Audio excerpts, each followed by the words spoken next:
All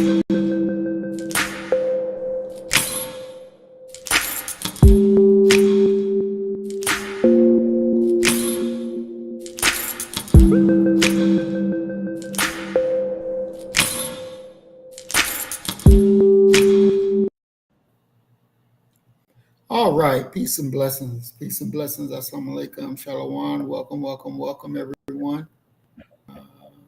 We are live and we're using a different platform. So if things not work out the way everyone is used to it working out, we're still learning the ins and outs of how this thing actually works here. Let's see.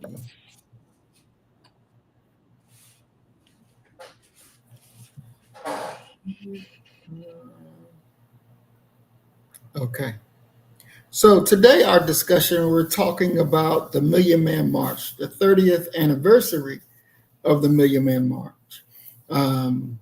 We're going to reflect on the spirit, the purpose of that historic day, analyzing its lasting impact on Black manhood and community consciousness, and critically examine the unfinished business that remains.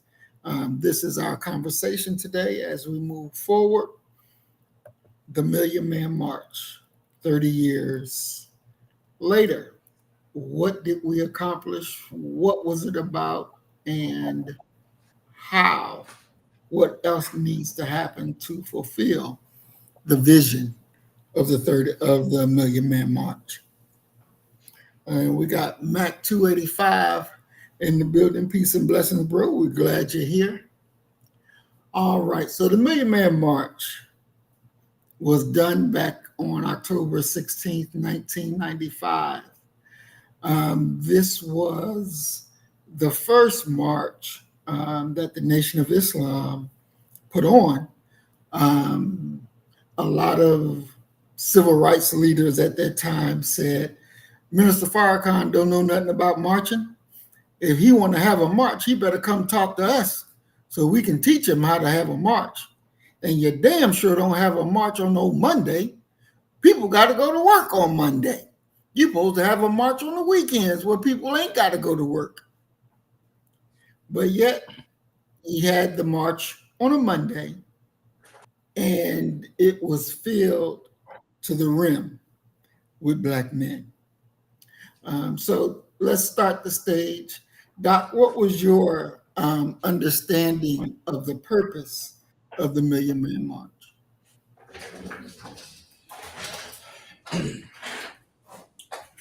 If I remember correctly, can you hear me? Because this camera is definitely different. Yeah, we could hear you.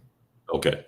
The if I remember correctly, this is 30 years ago, and I can actually tell you where I was on the date of the Million Man March. But the purpose, if I remember correctly, it was a day of atonement where Black men were called to atone for what had gone on with them. That's what I remember.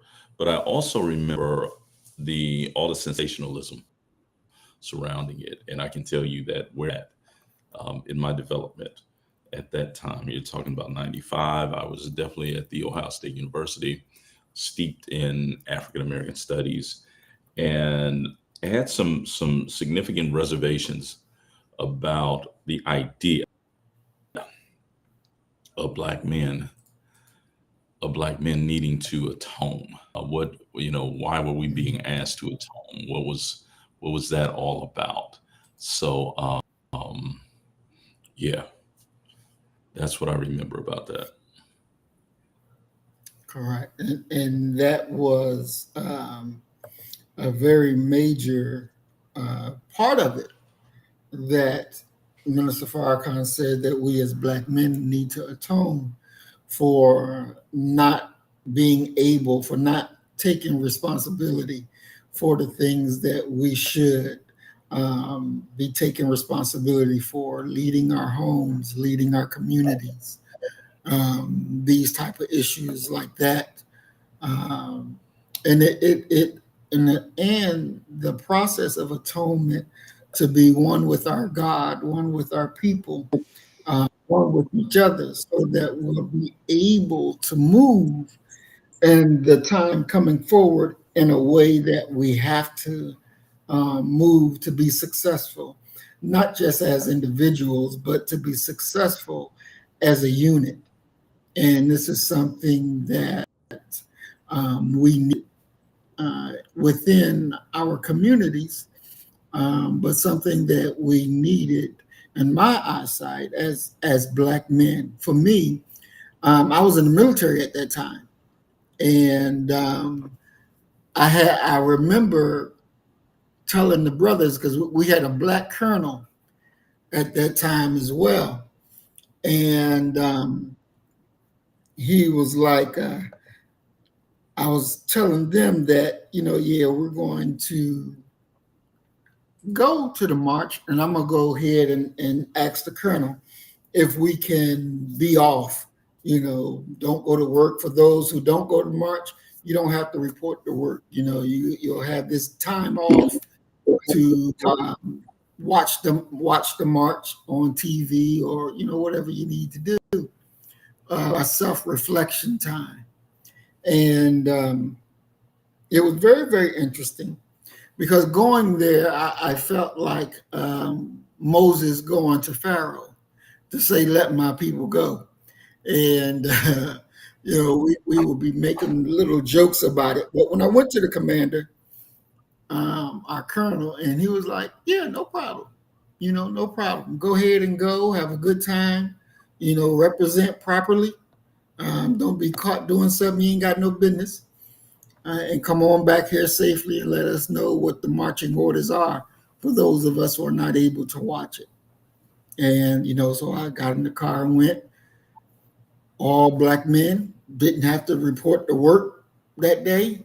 They were off to watch it on TV or whatever. Um, so it was very, very impactful for me. But Doc, when we think about the climate in 1995, politically, socially, culturally, that would have made a Million Man March necessary. What was it back then? What do you remember of the culture and the climate? 1995, like I said, 30 years ago. The thing that I'm a child of the, I guess you can say, the 80s. Um, Graduated from high school in the late 1980s. So I remember that time very well. And I remember that time being a moment where there was a lot of violence going on within Black America. We sit here and we talk, and we have these very interesting revisionist moments that are simply not true. And one of the most revisionist moments that we had was actually comparing 95, and it happened on a some stuff I was reading this past weekend. The debate was, is it worse now as far as violence and Black men and what have you than it was back in the late 80s, early 1990s? And it isn't, because back then, we were, our kind were battling over turf. We were dealing with the crack cocaine wars. We were dealing with a host of problems. And you look back to the music of that time, and oftentimes, you follow music, and if you were given a chance to come to Earth and figure out what Black folk were thinking at a particular moment, the most expeditious way that you would be able to do that is by listening to their music.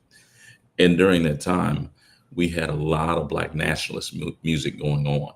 You go back and you listen to the last show that we did, where we were, you played Public Enemy's "Fight the Power." That was the tone and the tenor of what was going on at that time. Black folk were trying to, in many ways, repel all the things that were still flowing down to us since Reaganomics. And then, of course, we had Bush following that, and then we had Clinton. So I remember a violent time. I remember a hurtful time. I remember a moment where, and Roy Shoulders, he was my high school basketball coach. He was our his assistant basketball coach. And as I said, by 95, I'm almost 10 years removed from high school. And he said this to me. He said, um, talking with y'all and listening to y'all, I would think that you guys were my age. Mm. In actuality, you guys are 20 years younger than me. But he said, you've been to more funerals than I have with my classmates in high school. And he was correct. You know, we actually sat down and counted how many funerals that we had went to or should have gone to. And over a 5 year period, it was 48. So 48 of the individuals that we personally knew had been killed over a 5 year period. And those killings were the guns that killed those black men were being held by other black men. That's what I remember that time in that moment. Mm. Excellent, excellent. You know, and for me, I guess because I was in the military, it was a total different world. Um, you know, living on the base, you don't really have to come off the base for nothing. And so in that world, you're kind of separated from everybody else in the real world. Mhm. We have our own things in that world that the outside stuff you really don't know what's what. Um, but I knew to the point because for me,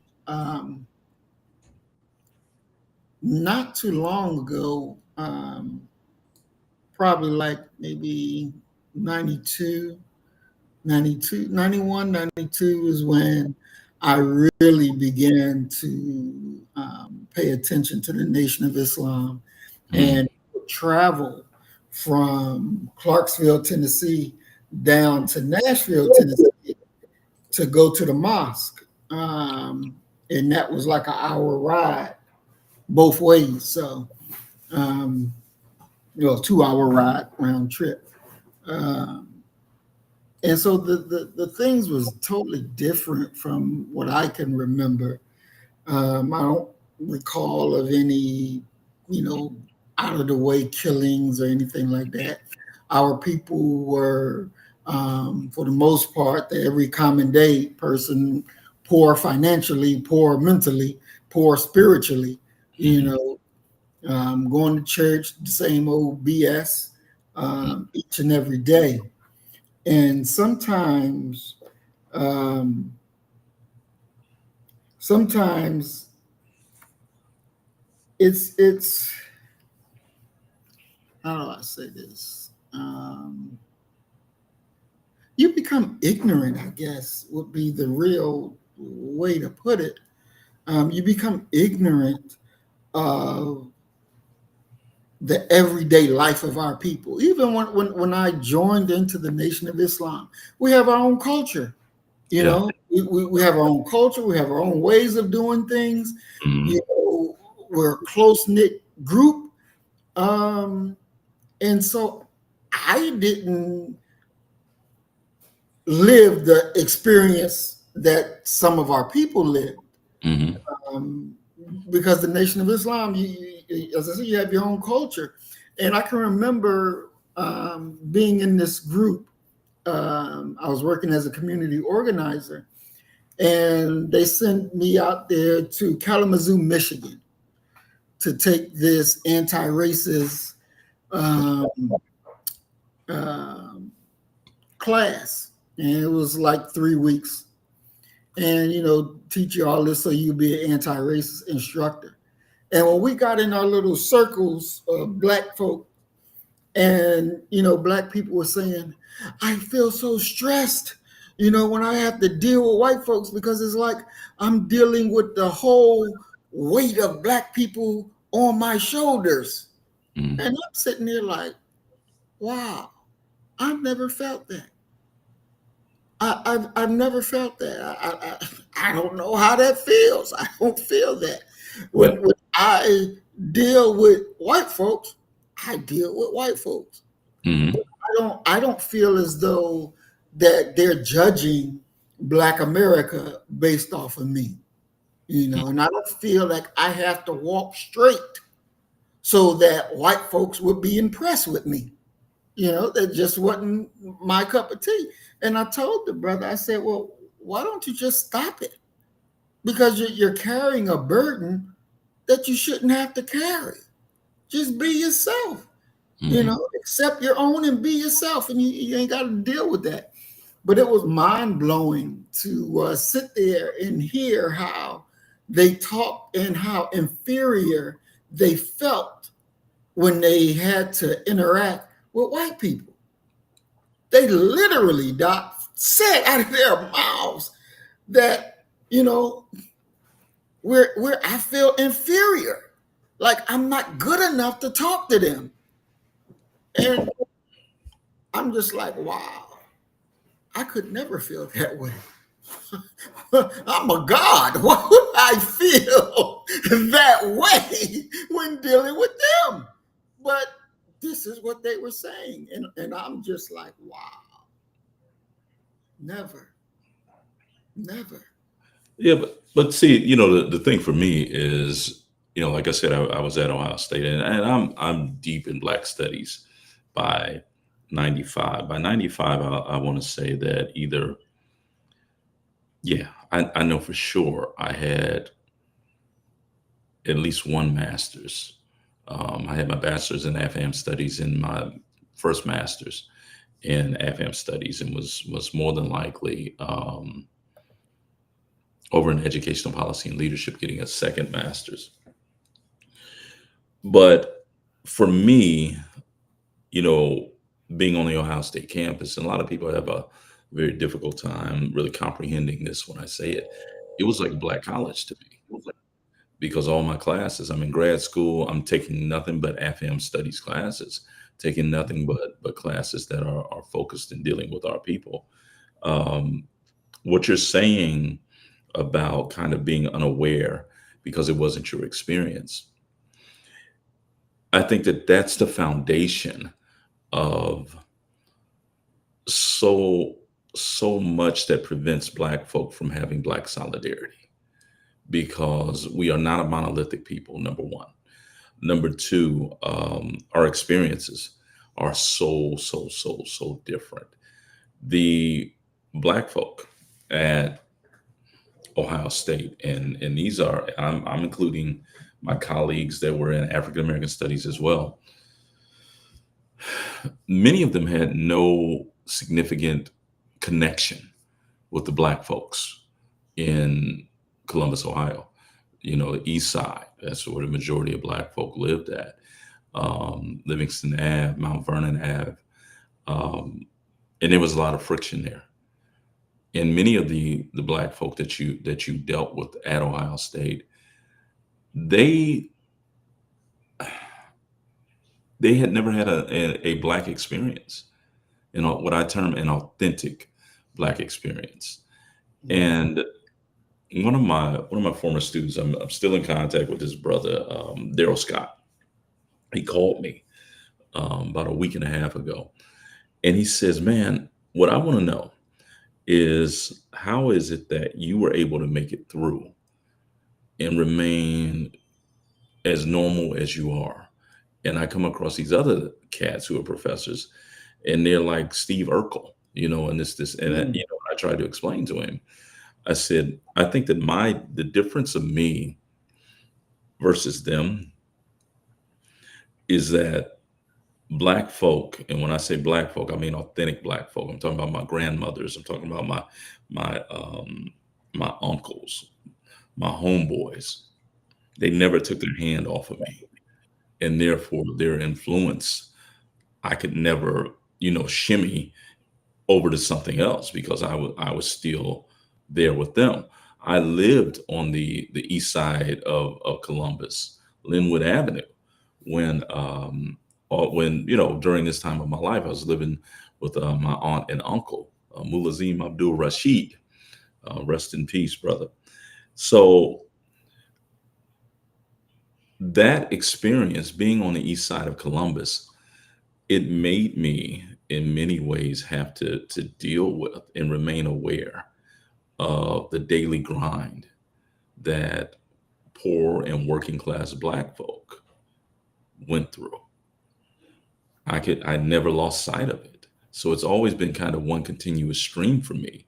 So Mm, when we get to I'm coming of age in the mid 80s, and crack cocaine drops within our community, I remember those moments. I remember those killings, and I remember the system fighting back and addressing, in many ways, kind of the same way that what we're seeing with Trump today, the idea of becoming tough on urban America and the urban centers as if they care about the people who live in those areas. So the idea of having to shoulder the weight of Black America when you're around white folk, that resonates with me because that's in many ways my story of how I got here, and mm, that's the story that began in sixth grade. As I've talked about in this space before, that was the first time I went to a truly integrated school, and they selected four or five of us who were quote unquote bright enough to be in college prep or accelerated classes, and they threw us in there with the white folk. And this is a time, so we're talking about, if I'm both, we're talking about 81, 82, where I'm in sixth grade. And I remember talking to my mother because I had a very interesting plan to get taken out of the college prep accelerated track because I wanted to be around my friends during the school day. I didn't get to see them during the school day. We didn't even attend classes on the same floor. They were in the basement, okay, which is in many ways highly symbolic of where the people who were administrating that school thought that they were going.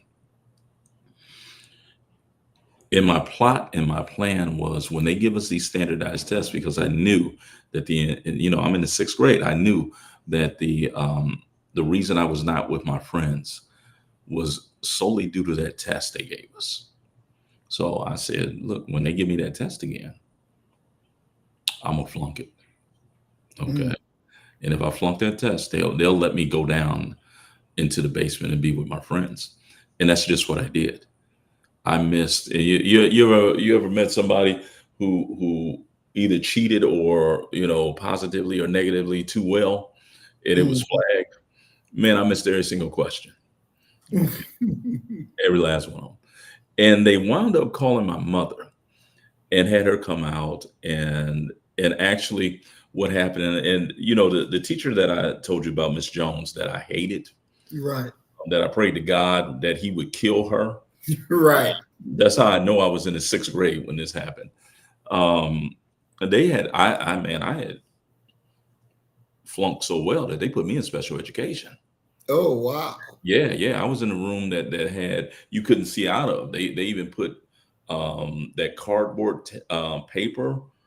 They put that over the windows, I guess, to make sure that they was focused on what they were supposed to be doing. Oh, wow. And lo and behold, when that door was open, somebody had walked out and was, X, Y, and Z, and they were leaving out or they was coming in, and Miss Jones happened to be walking down the hallway and looked in there and saw me. Mm, And she friends with my mother. She called my mother, and my mother came out there to that school and want to know why. I have been removed from college prep and put into special education. And they showed her the test, and they said, to our shock, James can't read. And my mother said, "What? He can read since he was 3. He can read." Okay. And so she's looking at the test, and I'm like, "Oh, Lord, Lord, Lord." Mm-hmm. And so she asked the principal, she said, "Listen, all I'm going to say is I want him to be retested. Give him the same test, do it again. And one other thing, step out the room for a second." Mm. And the principal, white guy, he steps out the room. And my mother, I can tell you exactly what she said. She said, "Nigga, fuck around." And this is a so-called Christian woman. Okay. Fuck around and miss one and see what it's gonna be.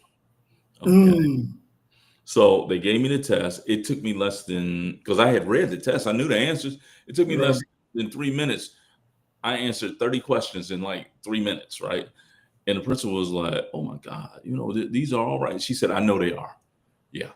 And so I learned that night that we sent you to go in there and prove to them that we're not inferior. Mm-hmm. Okay. You're who we sent. And as heavy a burden as that may be for a 10, 11-year old, that's your assignment. You go in there and you show them who we are. And you're representing your grandparents, you're representing your church family, you're representing all these different entities. And it Mm-hmm. was it was like from that point forward, those were, and the fact that it came from my mother, those were my marching orders. And I understood that this was not about me getting to be with my friends or anything, that this was a higher thing, that this is the 1980s, school desegregation. Many people, they look at the South and they talk about, well, it was so rough on the South and blah. We didn't go to school with white folk either until the 1970s. Okay. Because your school assignment was predicated upon the neighborhood you lived in. Mm-hmm. And they were just now carving up our neighborhoods and getting us to go. So the idea of carrying the weight of the race, yeah, I got that in like the 6th grade. I Mm. understood that very, very, very well. And Mm. from that moment forward, I dedicated my life to kicking their ass, to Mm. proving to them that without a shadow of a doubt, that you can say whatever you want to about us, but we're not inferior to you, not Mm. intellectually, not athletically. So yeah, I understand what they were saying, but now I didn't. It was a woe is me type of thing. It was in many ways, a liberating thing. So this is what this game is about right here. This Mm. is my role in making this thing happen. And Mm. it was always you talk about being a young child and dealing with what I would argue is almost self-imposed peer pressure, where you're trying to find a avenue to be with your kind. Mhm. Um, I had to suppress that, and I had to just put in work, Right. and even in doing that, there were still obstacles. And matter of fact, I was talking to my wife about this, that there came a moment where they had these leadership camps where they would sit like kids, some black, some white, and send them off to these camps. I was never selected. The ones that they selected were the athletes who, show enough academically, were struggling, you know, Mm. but it in many ways represented where they thought the community priorities were, I guess I can say. Mm. Wow. Awesome. Awesome. I'm going to go ahead and bring in our audience. We got Norma X, Peace and Blessings. We're glad you're here, Norma. We got Earth Angel 1105 Remix, Peace and Blessings. We're glad you're here. Tranquil, Peace and Blessings. We're glad you're here. Brother Willie Rivers, peace and blessings. We are glad that you are here. All right. And again, our topic today is the Million Man March, 30 years later. Um, now, Earth Angel made a very good comment where she brought up, she says that our grandparents were forced to feel inferior because there was a time when they couldn't even look a white person in their eyes. So, this thing of not being able to even look them in their eyes, Yeah. it carries because I would assume that they told the younger children, the same thing: do this, don't do this, don't do that, and so it breeds the thought of inferiority. Yeah. It breeds the thought of don't challenge white folks because they will get you, you know. Yeah. So go ahead, Doc. Yeah, one of the things coming out, and it's kind of, it ties back into my my stance that I always held, that I'm no better than anybody else.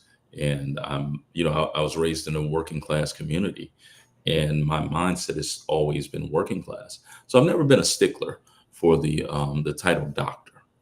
Okay.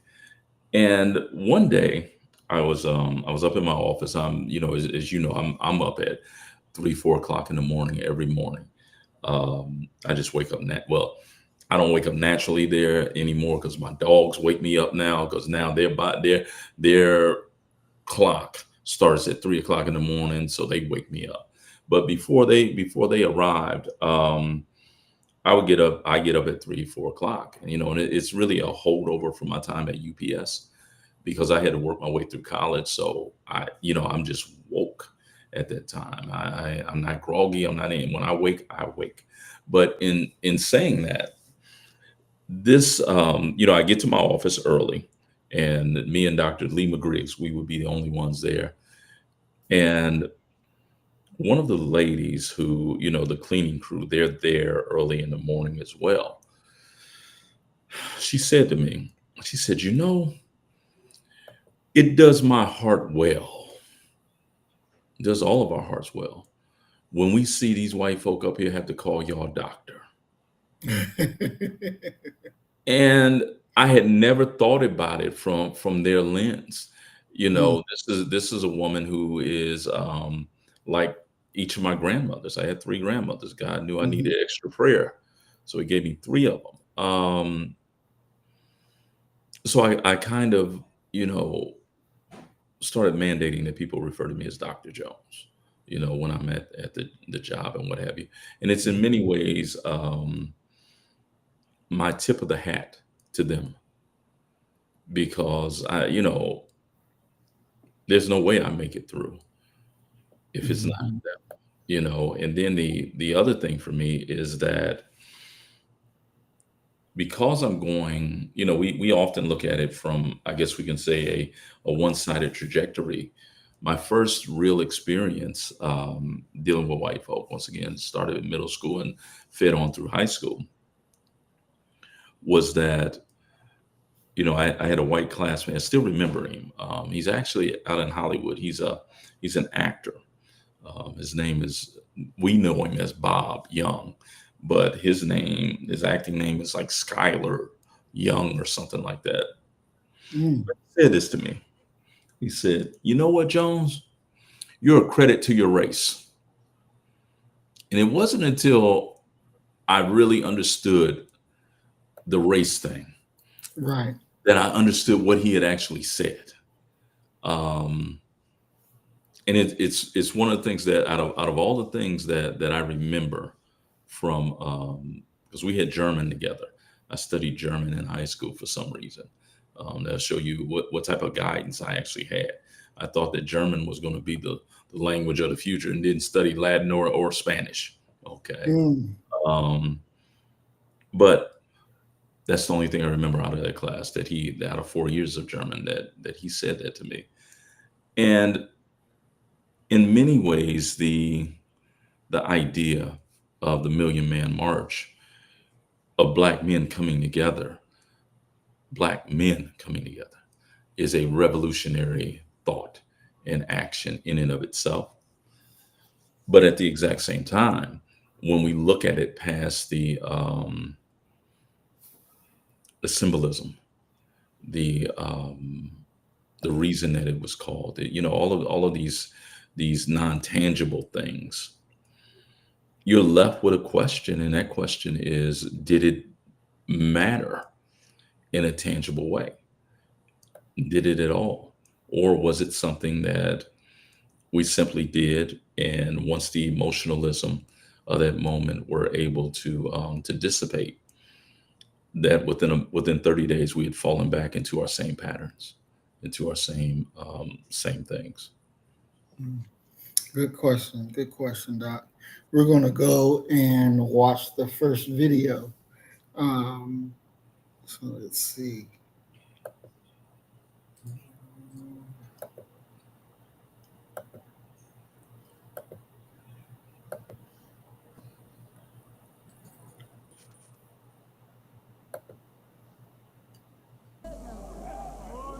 In Washington, D.C.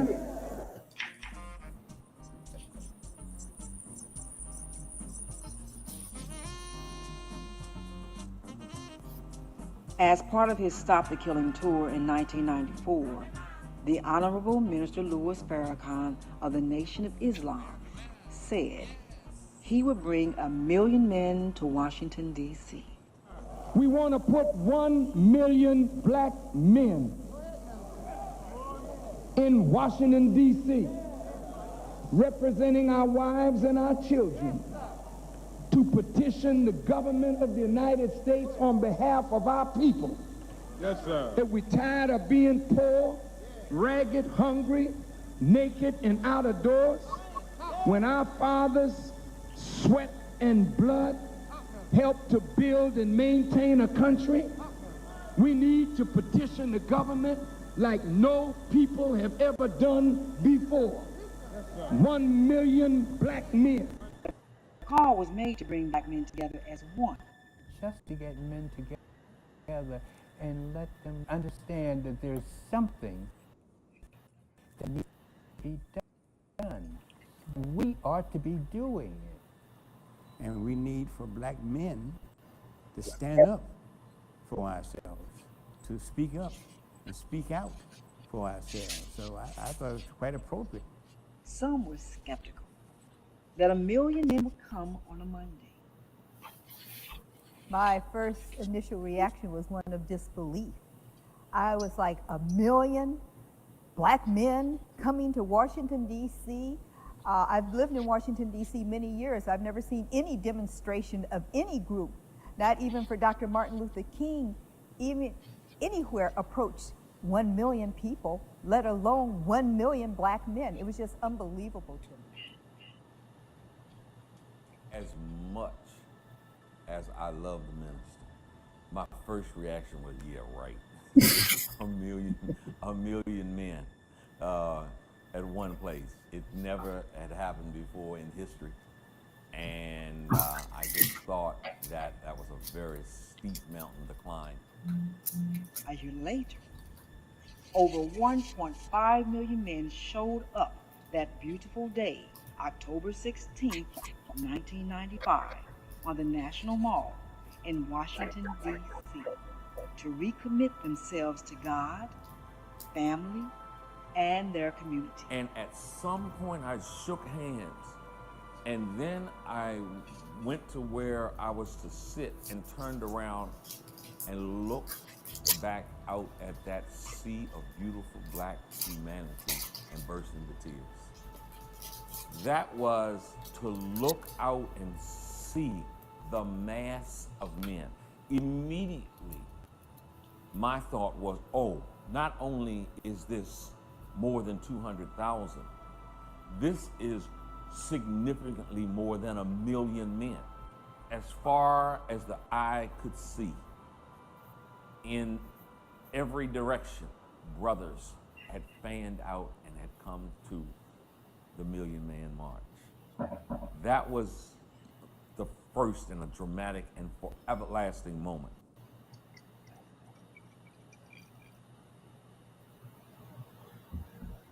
Coming together, the Million Man March was what theologians would call one of those kairotic points in history where God moves and you know it was nobody but God.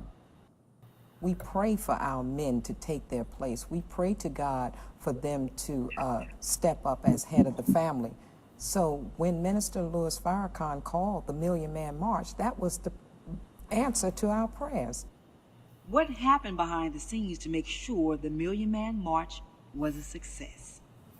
We had to come in and meet with every law enforcement agency in America. That was unbelievable. That's the untold story. Because I still don't understand, why did we have to meet with the Army, the Navy? What did they have to do with this? But I had to meet with every FBI, CIA, you name it, and we met with them. We met at the mayor's office in the conference room, and I'm talking about the place was packed. All kind of law enforcement officers, man. This is a huge undertaking. But the Honorable Louis Farrakhan, with his faith, I drew from his faith, and we made it happen by the grace of God. Did the Million Man March cause a change in our men, in our communities? We was more given in I would say a focus on ourselves and how to love each other. More men, brotherhood, striving as one cause. We was able to see that day at the mall a display of love and unity. There was nobody at that time that you ran across or that you may have bumped into that particular day that didn't say, "Excuse me, brother," "Oh, pardon me, sir." It was all demonstrating politeness one to another. So at that same day, I was able to learn that the black man can get along. The black man does love each other, but the black man needs a guide and a leader to get us to that point. There was also some controversy about the women being involved in the Million Man March. The late Dr. Dorothy Height and others played a prominent role, not only in the planning of the march, but also spoke that historic day. Scriptures say that there is a time for everything. And I think that we could say there is a time for us to feel the strength that we know there is in our African American men. I took an active part. And on that day, I said to the Million Men, "I'm here because you are here." Men were saying to me they were coming to the march. And I felt if the Honorable Minister Louis Farrakhan had called them and they were coming, that I wanted to be there. I was asked to chair the local organizing committee and ultimately to be an international spokesperson. So I chaired the meeting. I traveled to some other states to help organize local organizing committees. I think we probably had more responsibility here in Washington because that's where the march was going to take place. So we were sort of viewed as the host committee and extra things to do. But it was really a joy. We met frequently. Every week we had more and more people coming in who wanted to be involved. And I also want to say that we had a lot of women who reached out to help. As I think back to the committee structure, we probably had more women who had had. But this was women. This was to say, we put you in the front line when they had dogs on us in the South. We put you on the front line to take the fire hose in the face. It was little girls who were to smithereens and decapitated while they were in Sunday school. And so today we're going to stand up and be a man and take the role as protector and provider. We drove their husbands and sons to buses on that day and put their husbands, their sons, their brothers on those buses. And one of the most poignant scenes that I saw was a woman in Atlanta, Georgia, that they caught on the news. And she put her teenage son on the bus and she said, "Come back a man." That's the role of the woman. What were some of the brothers' most unforgettable moments that historic day? The chief of police of the Capitol Police Department had told us when we met with him in advance that a certain area of the Capitol where the grass and all that was. Nobody was going to be able to stand on that. And that morning when I came over in advance, people was already past the greenery, and he could not get them to move. And I didn't say anything. I said, The Capitol Police lost control of the Capitol. And the chief of police came to me as the chief of the Honorable Louis Farrakhan Security and asked me, could you please have your men control the men? And when I moved our men, the FOIN, to move the people back because they was crushed up to the front of the Capitol, and the FOIS being taught and trained by the Honorable Louis Farrakhan, moved the people back with no problem. The chief of police came up to me, and it's on TV, and saluted me and said, you got it. That's right. And that's the untold story. That's right. a moment I'll never forget. That's right. Men from all walks of life came to participate in the largest gathering of African Americans in Washington, D.C. And even though they might have come for different reasons, they all agree that October 16th was a glimpse of heaven. Mm-hmm. Although a lot of people say, why couldn't it be a million family march or the million, our sisters weren't included. That was a whole bunch of hype that was blown up by the media, expecting any little thing to go wrong or wanting maybe any little thing to go wrong. It was a perfect day. So my whole intentions ever since I heard about it was like, it was necessary for us to be there to show that the solidarity amongst black men. The experience at the Million Man March, I just remember being out there and just in awe of the whole experience, just being around that many men, the knowing everything that led up to that prior to the excitement around it, and then to actually have it there, be in the midst of it. It was just overwhelming. I was in awe. That's how I would describe it. It was a point in history that was significant. And if you create something that's going to convey what the Million Man March was all about, then people will become more interested. It was a blessed day. It felt like heaven.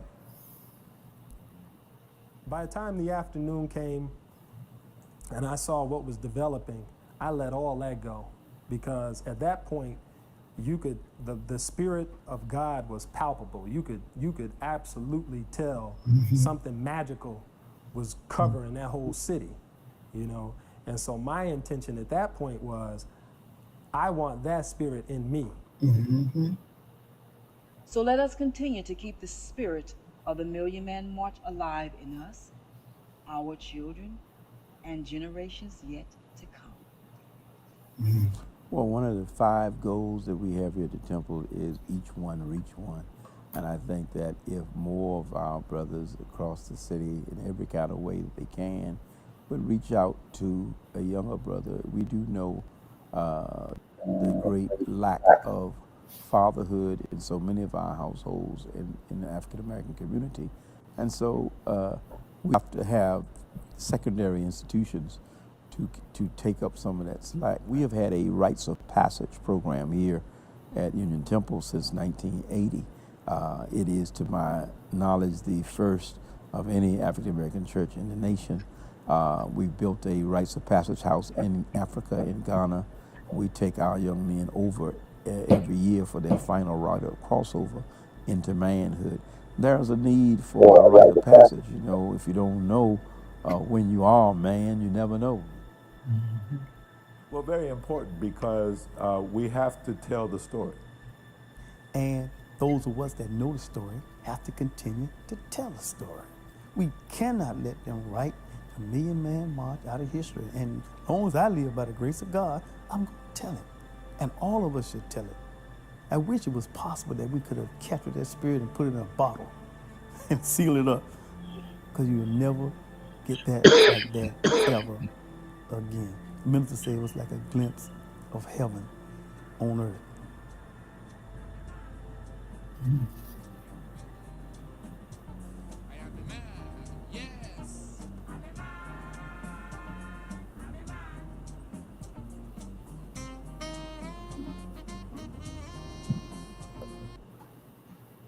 All right, so that was an introductory video of the Million Man March where different people got up and spoke. One of the key things Well, before I go into that, Doc, what was your thoughts of watching the video? It reminded me of seeing a lot of those people, the luminaries from the past, seeing Rock Newman, seeing Mhm. Marion Barry, brings a smile to my soul, and to the thing for me that popped in my head as I was watching it. We constantly hear, well, it was a one-time event that would never happen again. I think that looking back 30 years now, I'm more sold and solid on the fact that it'll never happen again because I don't see that type of unity across Black America.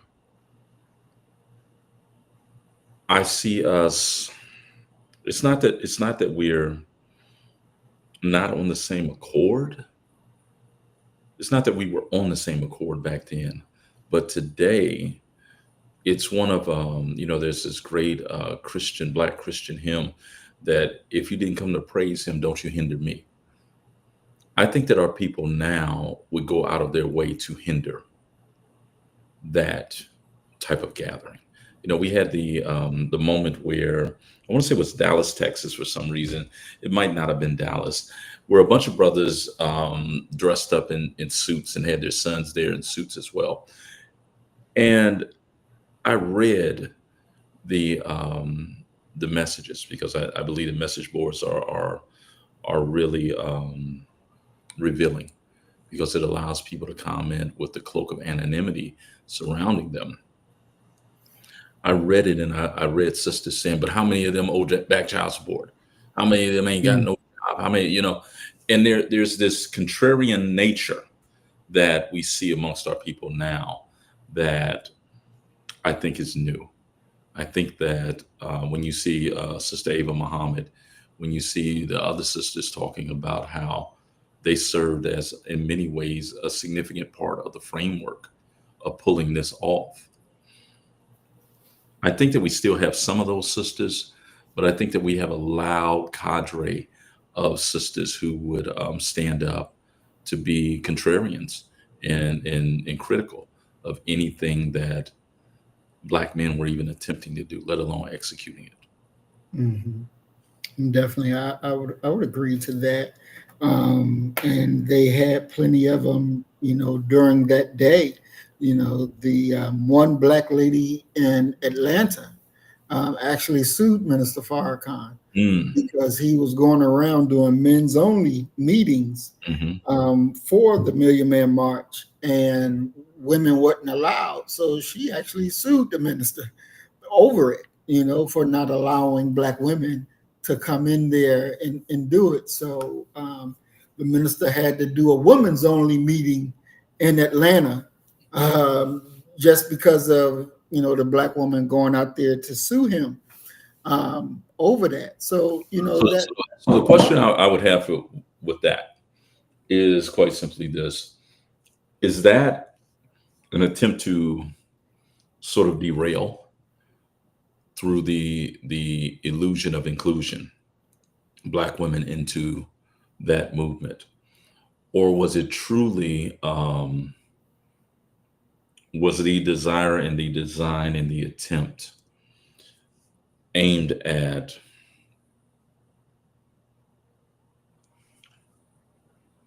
having solidarity within Black America by having Black women included?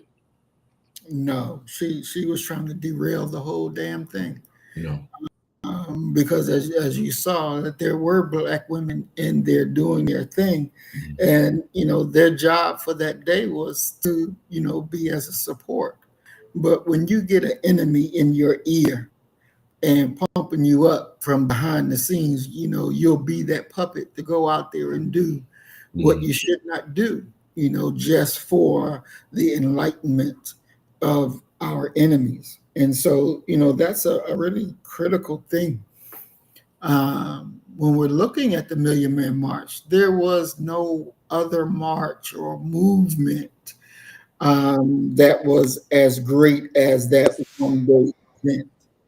And for me being there, and when we got there, me, my dad, and one of my army buddies, two of my army buddies, when we got there, it was nighttime, like maybe 4 or 3, something like that in the morning. So it was still dark. And when we got up there, I mean, we were at the front of the front, and they opened up in prayer.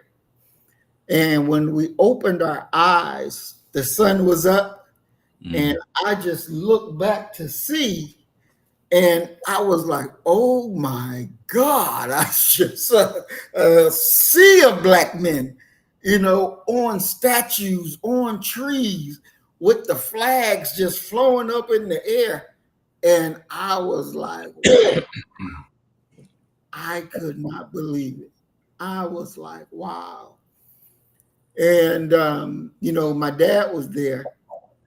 And he was never a pro Farrakhan guy, and I was surprised that he was going to come out, but he did. And when he turned and looked back, blew his mind, because on the way getting on the metro there, you didn't see a lot of black people there. You didn't see a lot of them. Did they give you a feeling of uh-oh? It was just like, well, hell, we gonna be there. It ain't nobody else there. We gonna be there, and then praying, and then open your eyes and you see what the Christians say. See what God has done. It was just like, wow, are you serious? And as the Supreme said, if we could have put that spirit into a bottle and to be able to capture it, it was, man, just mind-blowing, amazing. And to know that all of us was out there, and the minister said, clean up after yourself, don't leave no trash, nothing. And there was not one piece of paper left after the march. It was very clean, cleaner than it was prior to us getting there. Yeah. And the talking heads couldn't believe it. Then they started, separate the message from the messenger. Accept the message, but don't accept the messenger. And to see those black leaders, and the minister did a video talking about it, how, and I heard Jesse Jackson myself put down the Million Man March. And I didn't think he was going to be there, since he thoroughly, threw it down, that it ain't about nothing, and it ain't going to do this, that, or other thing. And then to see his ass up there speaking. I mean, come on. Well, Jesse's from the tribe of, the most dangerous place to be is between him and a microphone or a camera. They're not going to let that opportunity of self-aggrandizement pass by. Not at all. No. And the minister said that, all these ministers came to him the day of the march when they saw the crowd out there. They came up into his hotel. How much time you gonna give me? How, can I speak? And one of them, I forgot the Christian minister's name, had the nerve and say, well, what you gonna do with the money? But what you gonna do with the money? Are you gonna keep the money all to yourself? Are you gonna make every black man out there? Are you gonna push them towards Islam to be in the mosque now and come on out of the church? And the minister didn't do that. He told them, go join a church or organization, NAACP, and work to better it. Very, very unselfish. Because them bastards that came to his room, would have been like, no, y'all coming to my church. They'd have never spread it open and say, go to the mosque. They never did none of that. Yeah, but there's the absence of a larger mission amongst so many of our people, and they're certainly trying to inject the I into whatever's going on. That I did this, and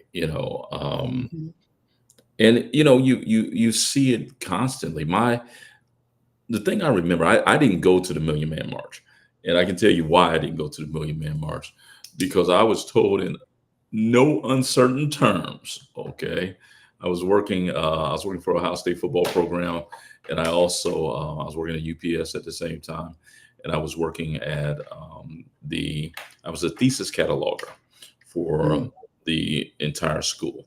So every MA thesis or doctoral dissertation came across my desk, and I had to process it, get the barcode for it, and all that. And one of the brothers who worked on like the seventh floor of the library, our library had like 13 floors. He said, "Brother, I'm gonna tell you this." He said, "If you don't show up on Monday, your funding gonna be gone for some reason." He said, "I'm telling you that they've been having meetings and they are drawing a line in the sand." He said, "So whatever you do," he said, "if you're gonna go," he said, "I know you want to go." He said, "Understand the cost. It's going to cost you being put out of school, okay? Because Wow. you're no longer going to get because I got a tuition waiver, so I didn't have to pay anything for classes." And so he said, "Now this is the plan." He said, "I want you to come in. I want you to sit at your desk. I want you to do a little work, piddle around a little bit.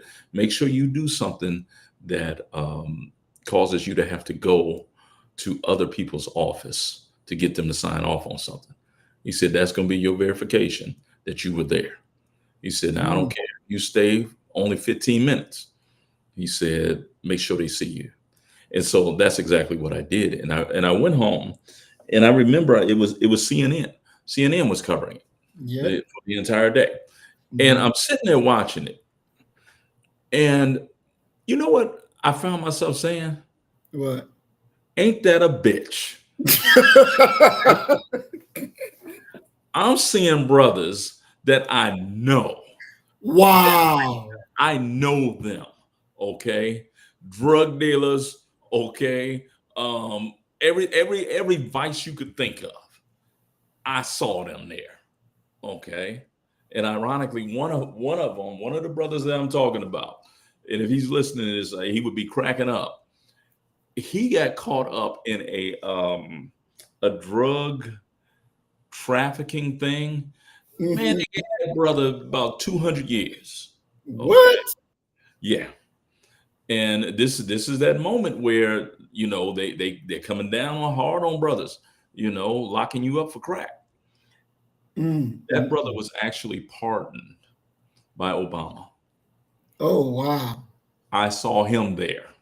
Wow. Before he was locked up, But yeah, I was like, "This a bitch. I know he ain't." And they were there, it's one of those that I'll never forget that moment. I'm like, "Ain't this a bitch?" So, but the thing is that even during that time, and you're definitely giving testimony to this, the fact that we had those who were working against us and being divisive, you know, um, at such a beautiful, powerful moment is revealing. And in many ways, it reveals the fact that, you have this great, I don't know if it's a blues song, folk song, what you would characterize it as, but one monkey don't stop no show. And we seem to have a lot of people who want to assert their importance, kind of like if a bike wheel is going, they want to stick a stick in the spokes to go ahead and prove that they have some power, some disruptive ability. So yeah, it's for me, it was a moment of manhood, a moment of us coming together. And I think that a big part of it also is we all had, at least on the surface, a commitment to making Black America better in some way, somehow. I don't know, I would like to think we still have that commitment. And there's a part of me when I look at Umar Johnson and all the people that gave that Negro money, that commitment is still there, that our people are still there. It's just that we don't necessarily have a framework to articulate it. Definitely. I definitely would agree. I know maybe like 2 years later, I had came up from Fort Campbell to visit family here in Philly, and it was a big snowstorm, and I got caught in the snow, and I had to be back to the base. So the day that I was leaving, we had to dig my car out, and I was out there digging it out my damn self. And brothers was walking down the street, and they came and they started digging out. They was like, "Spirit of the Million Man March, we here, we out here with the shovel." And I was like, "That's what I'm talking about." And they dug me out and dug me enough roadway so I can, do my best to get the hell up out of there. And I never forgot that. And there were other instances where Black men invoke the spirit of the Million Man March. This is what we got to do. Yeah. And just to see that internalized and then put to action, is really a beautiful thing. One of the things that and this is going back, dealing with Anne Frank and the Jewish Holocaust, the idea of a scarlet letter. I wish that there was some way that we could, I don't know if it'd be a physical thing, an actual letter that we could put on brothers' chests to differentiate between those who are operating out of our best tradition versus those who would, won't even speak to you, won't even look at you, won't even acknowledge you. I think that those brothers and sisters do a heck of a lot of damage because I can tell you for sure, if you don't speak to me, I'm gonna say something nasty towards you. I'm gonna fucker, fuck you, and I'm gonna say it to loud enough for you to be able to hear it. Okay. And after 3 or 4 of those in the morning, I stopped speaking. I'm like, you know what? Okay, again. And lo and behold, the 5th person that I come across will be a brother that'd be like, "Oh, what's going on, man?" And I think that erosion of Black energy, does a lot for us. That you get to a point where you begin, because it is your personal experience, that you have Black folk who won't even acknowledge you. You told the story about being dug out. That's, what year would you say that was? What, 95, 96? Yeah. Okay. Fast forward to early 2000s. I'm in Columbus, Ohio still, and I am going to the barbershop, going to Pep's Barbershop on Mount Vernon Avenue. And there was a sister who, her car, she had a flat tire. Okay. And it's literally in front of the barbershop. And I'm walking up towards the door of the barbershop, and I was about to say to her, "Do you need some help?" But before I could say, "Do you need some help, ma'am?" another brother kind of beat me to it. It was like, "Oh, can I help you?" Blah, blah. No, no skin on my back. I went ahead and kept going and went into the barbershop. So we're sitting in the barbershop, and Pep, 2 barbers. Pep was closest to the door, and then you had Nate Easley, who was to his left, to Pep's left. We hear Pep say, "Oh, shit." Okay. Don't know what's going on, because we're sitting here. He's the only one with a view of the outside. Apparently, the man of the woman who had the flat tire, he had apparently flattened the tire. Okay. And you don't know the background story totally, but what was told to me was that he thought that she was cheating on him. So he flattened the tire to see what man would show up to change the tire, because in his simpleton mind, that's the guy that she's messing around with. He hit that brother in the back of the head with a brick. Busted back his head. Yeah. Yeah.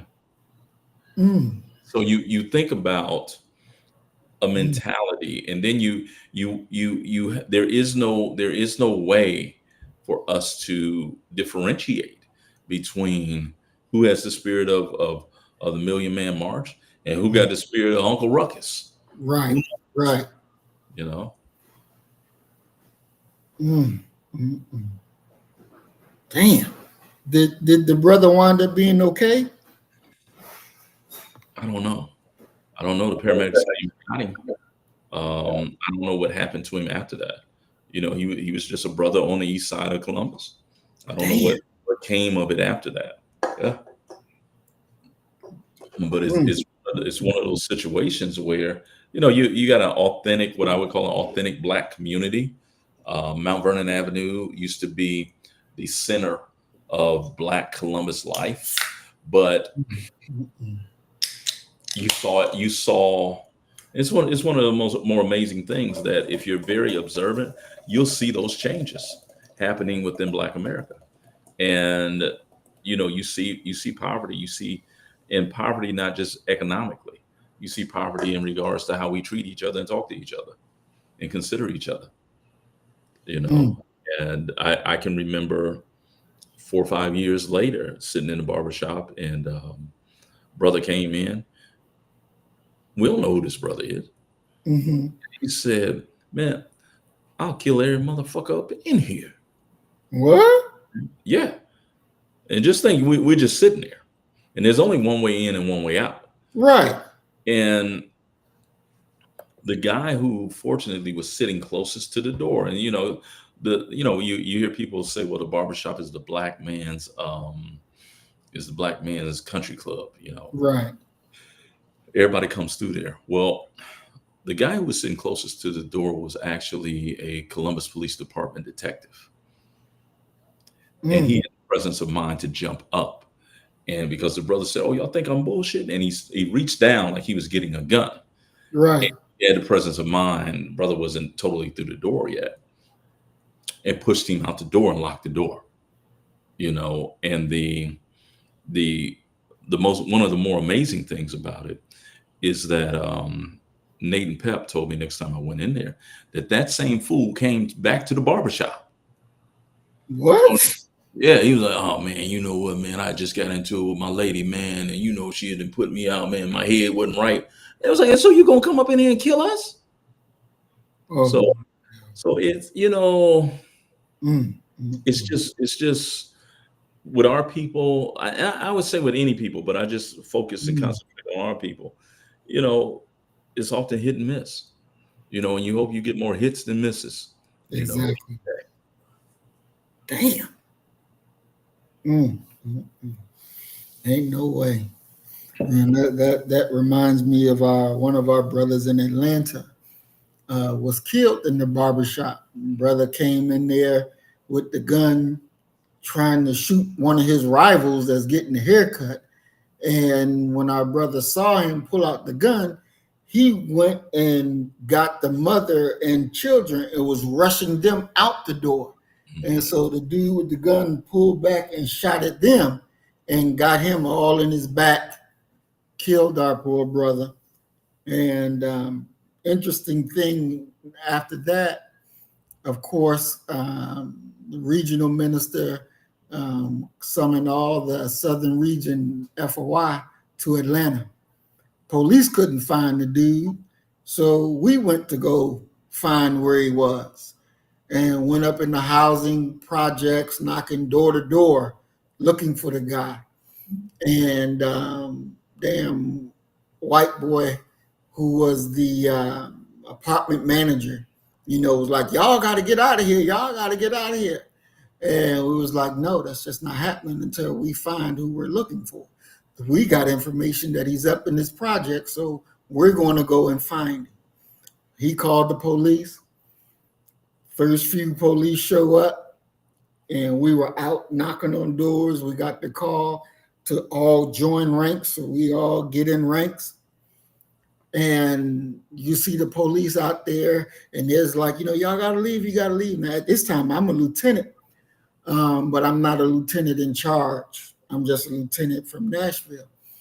And so those that were in charge in Atlanta, you know, we're in line now, we're in ranks.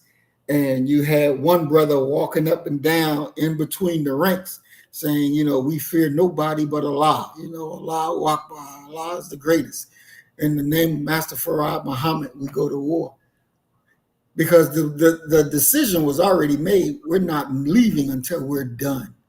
And if it means that we got to kill, if we got to beat up these police, then that's what it means. And very interesting, because I had a lost found. We call him a lost found when they just joined. And he was with us, and he was like, Brother Lieutenant, I'm scared because it looks like we about to fight the police. I said, we are about to fight the police if that's what the order is. And I'm like, don't be scared, because this is the day that you've prayed for. This is the day that is to come. So, you know, we Allahu Akbar and we go to war.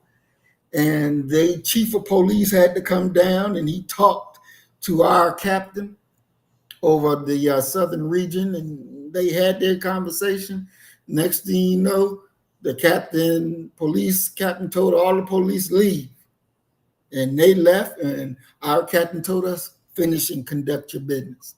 And we went back knocking door to door to door.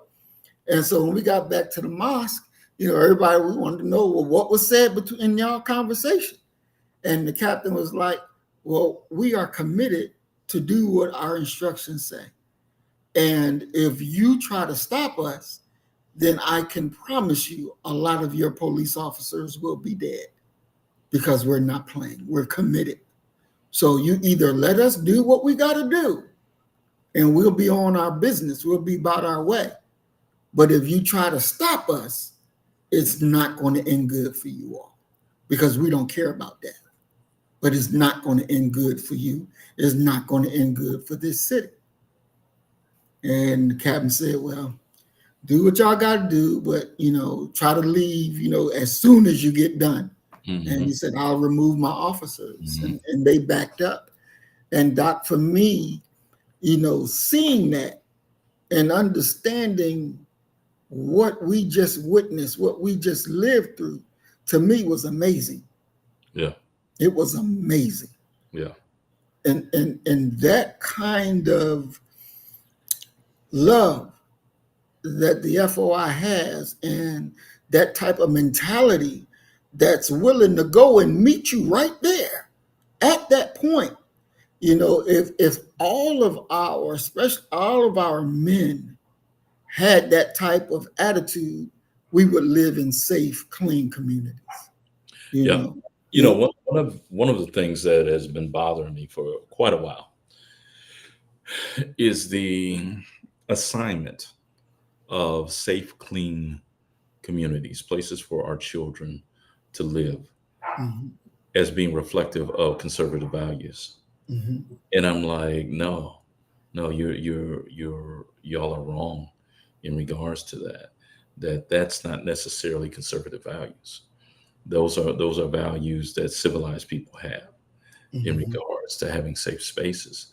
And it's not that difficult to have those safe spaces. You know, if you have a mechanism that can be leveraged against those who are doing the evil within our communities, because you can, you know, there's someone or somebody's who are at the head of organizations and things like that, that if they said stop it, they would stop it. You know? So yeah. Definitely.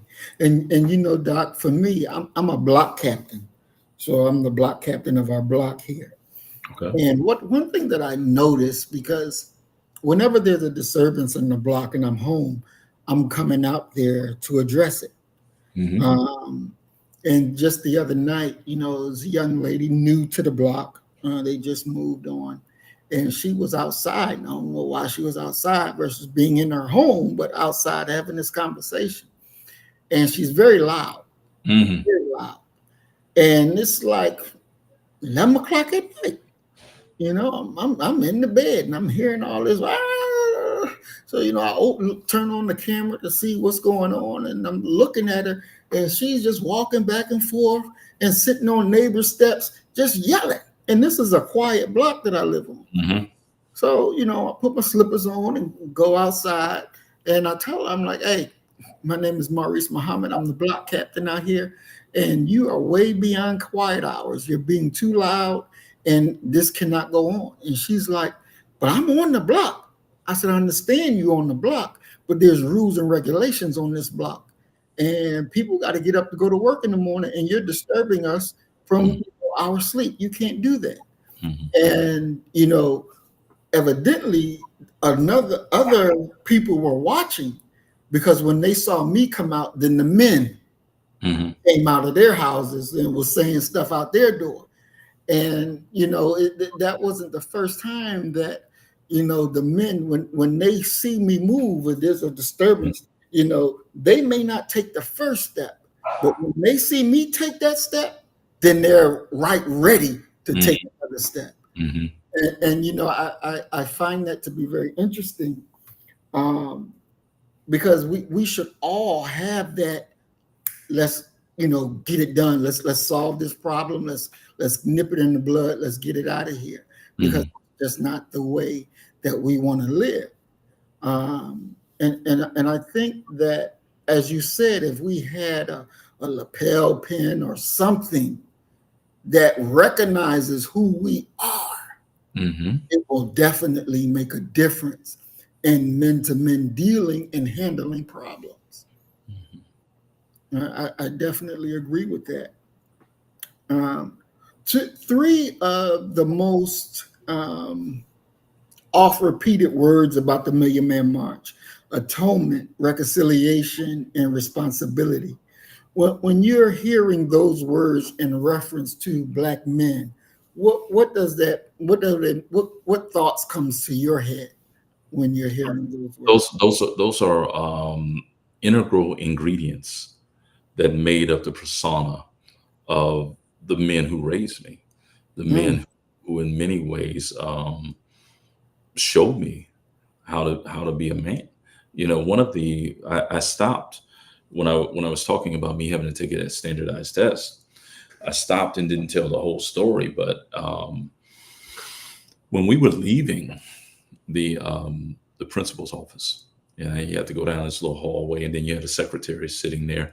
And one of the secretaries was, I'm from a small town. She was also our church secretary.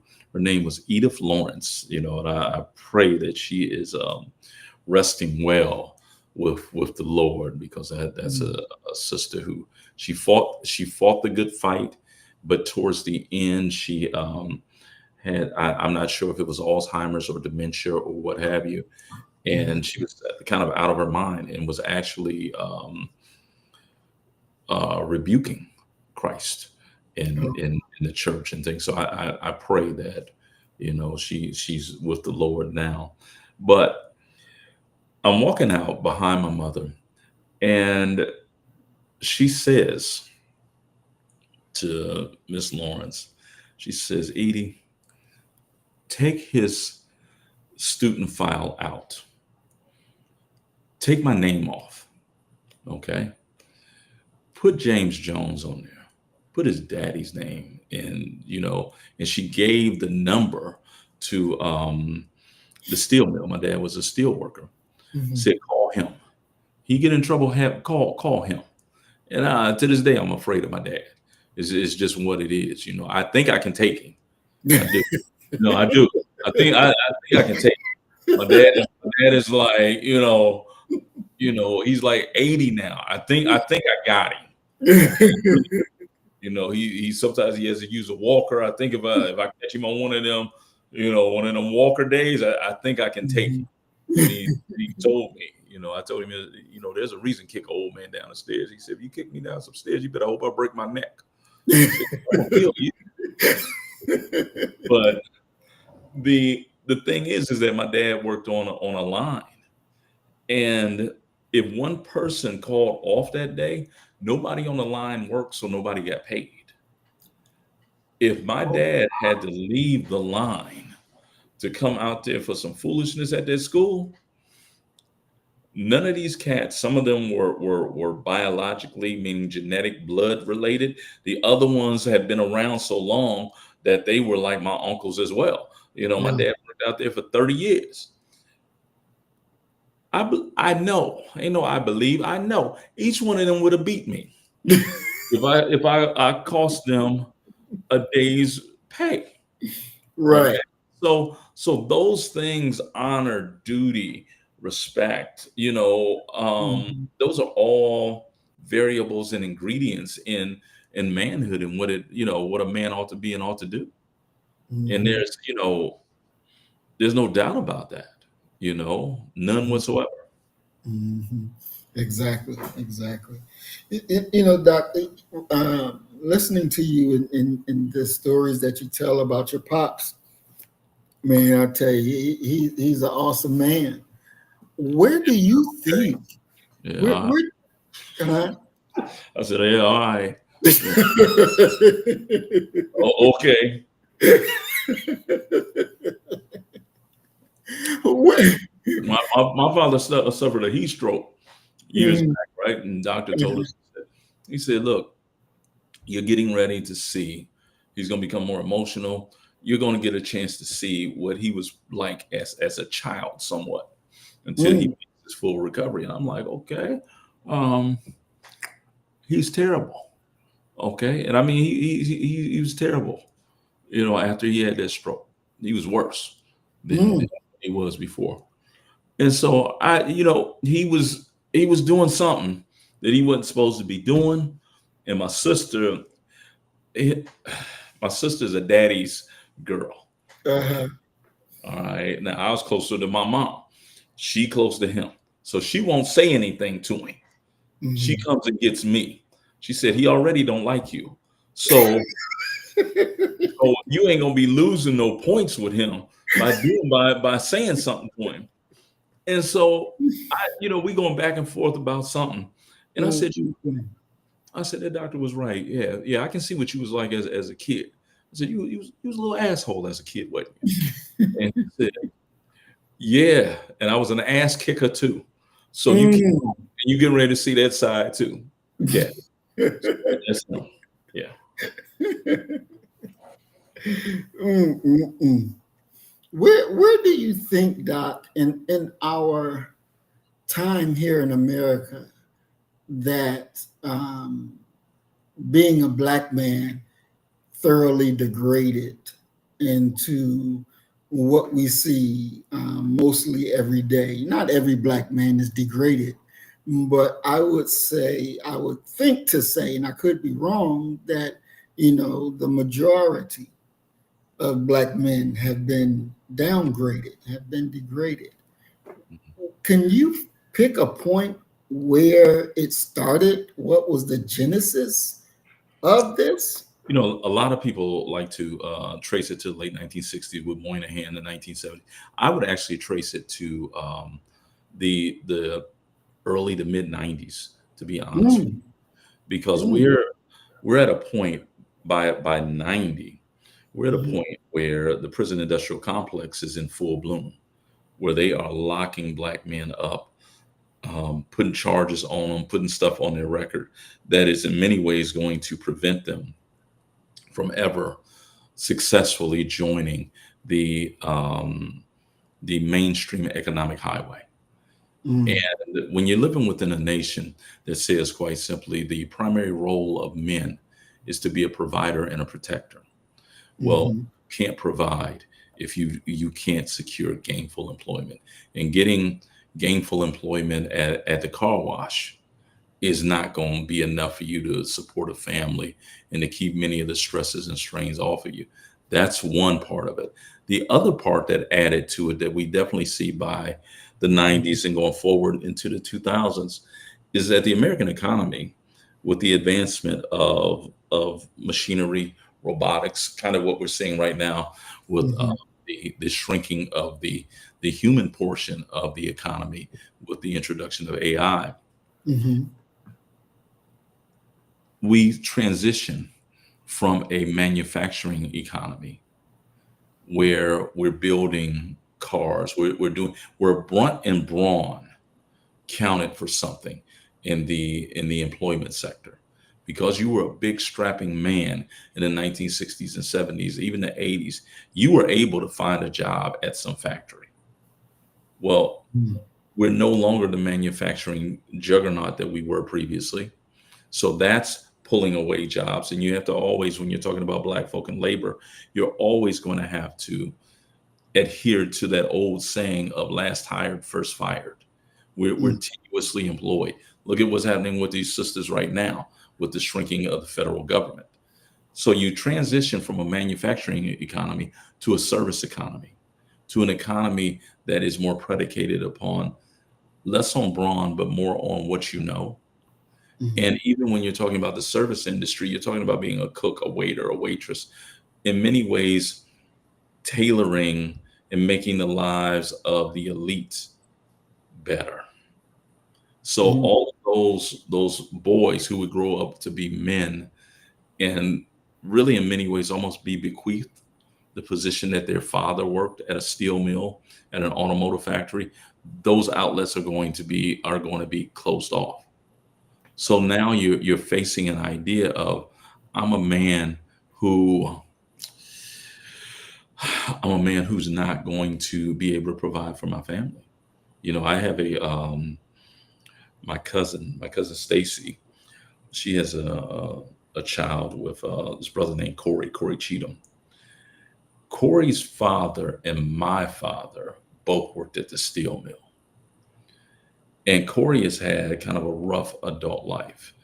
And we were at a family function and we got to talking. And he said, I feel worthless.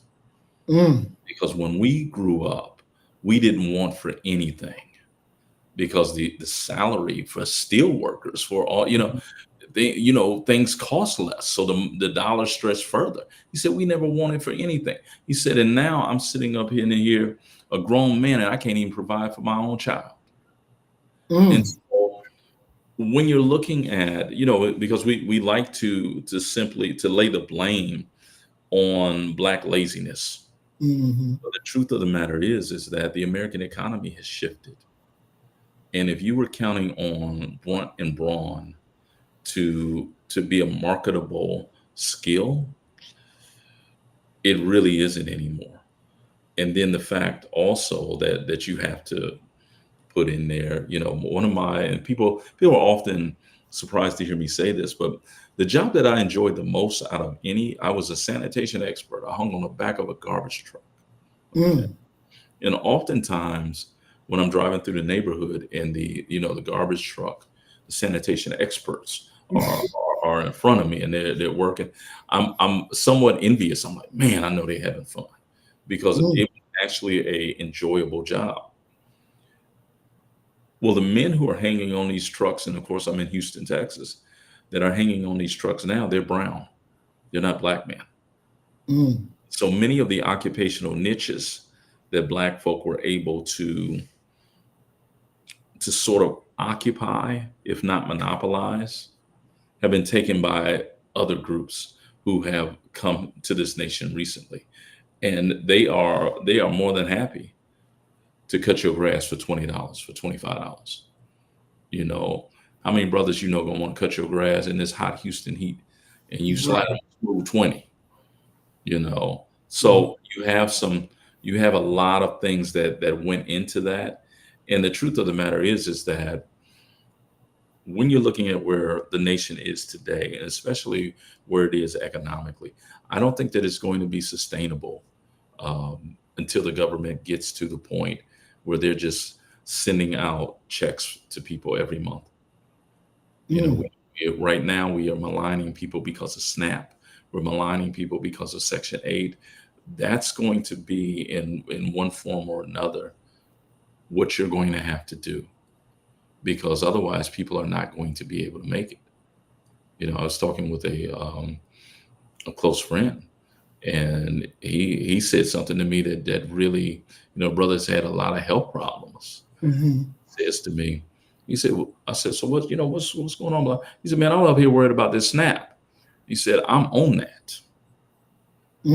So no real family to speak of, what have you, that's willing to help him. What's he going to do?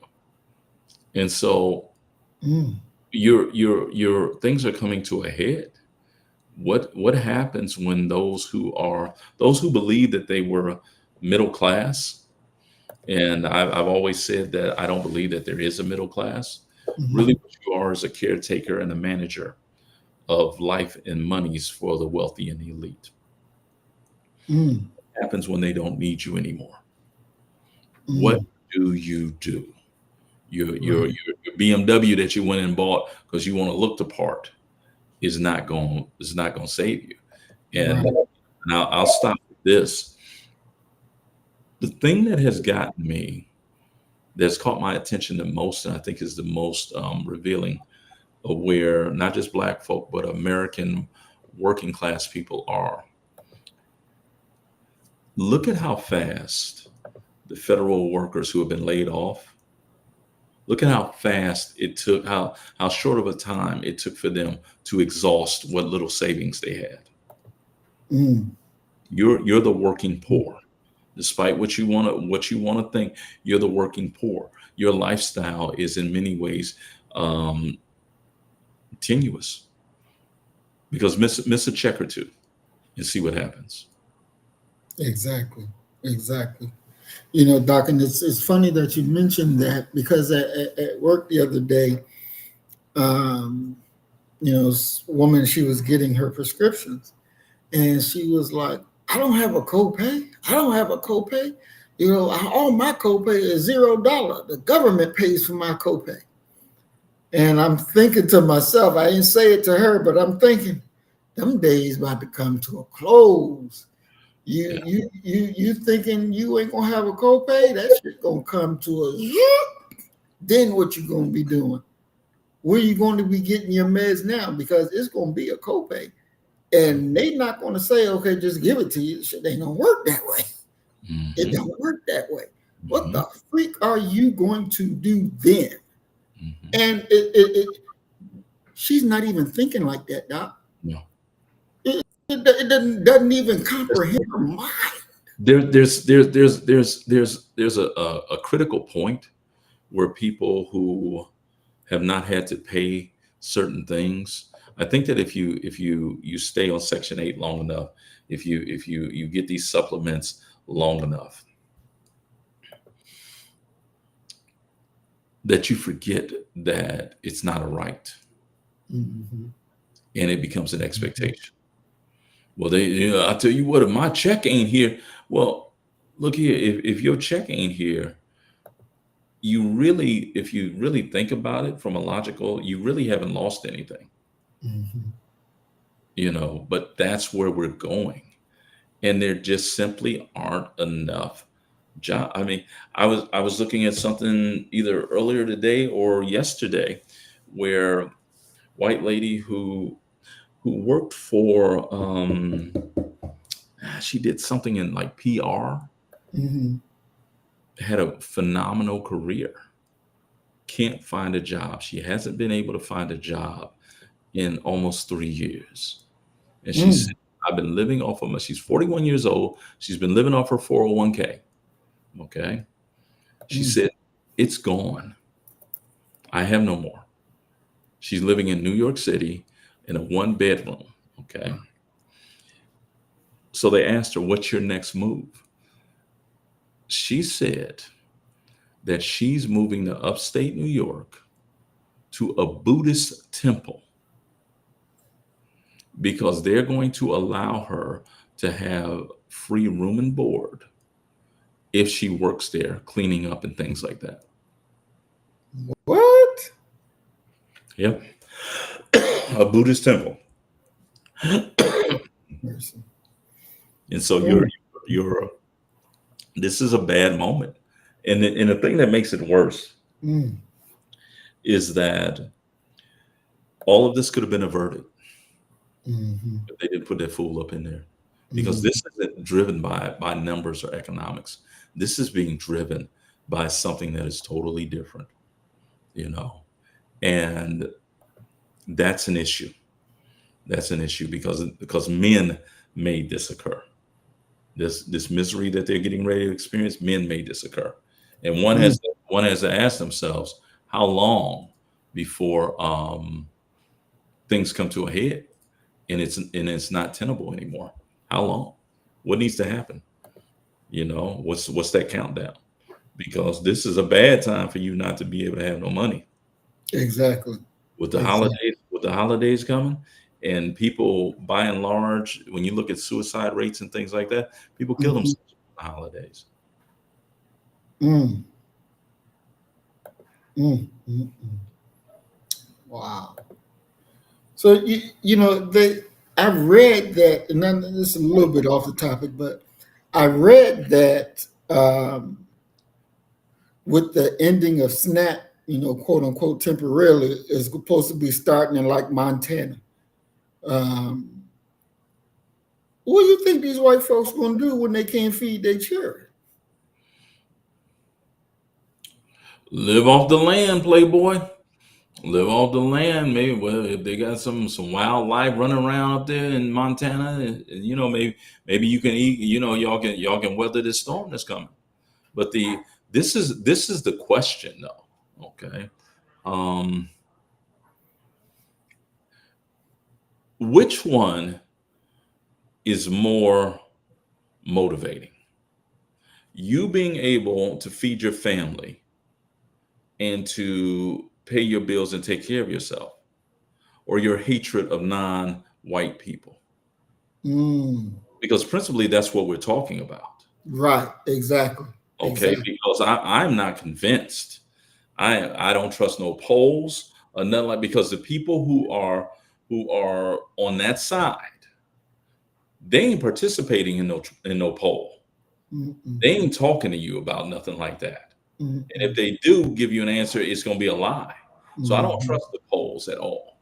So what I'm wondering is that even being harmed the way that you're being harmed, like with the insurance thing, okay, like you talking about the copay, okay, Mhm. is that painful enough and sobering enough? Is it impactful enough for you to go ahead and stay the course and say, I got to do what's best for me, and not get derailed by culture politics and identity politics? Mhm. Because if he stands up and says, well, now, we just got satellite image, there's a bus load of them coming from Venezuela, coming straight there to get your job. Does that Mhm. get them to fall right back in line and Mm. fall into this idea that America is a white man's country? And so regardless of what it is, we got to hold the line. Mhm.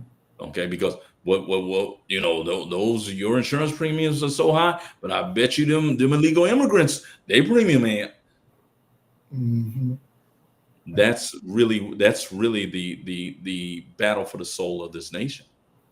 Are they addicted enough to their whiteness that they will go ahead and say, I will suffer as long as it means that black and brown and red and yellow people are suffering as well? Mm. Hate other people more than you love yourself. And that's Mm. principally what we're talking about. Exactly. Exactly. Because when I found out that it's supposed to start in Montana, I'm like, well, damn, that's his own people. That's his own people. That's his own people. And one of the more encouraging signs for me is that you've seen a lot of GOP representatives refusing to hold town hall meetings, Mm-hmm. because Mm-hmm. those people are like, well, wait, hold on, what you mean? Exactly. And Exactly. there's a part of me that wants to tell the Dems, yo, just go ahead and let it hit them. Let it Mm-hmm. hit them so that they can see what's going on. Mm-hmm. Okay. So they can see what it means, because it's in the abstract right now. Mm-hmm. But once those premiums double, triple, Mm-hmm. and these rural hospitals close down, maybe you'll understand then. Mm-hmm.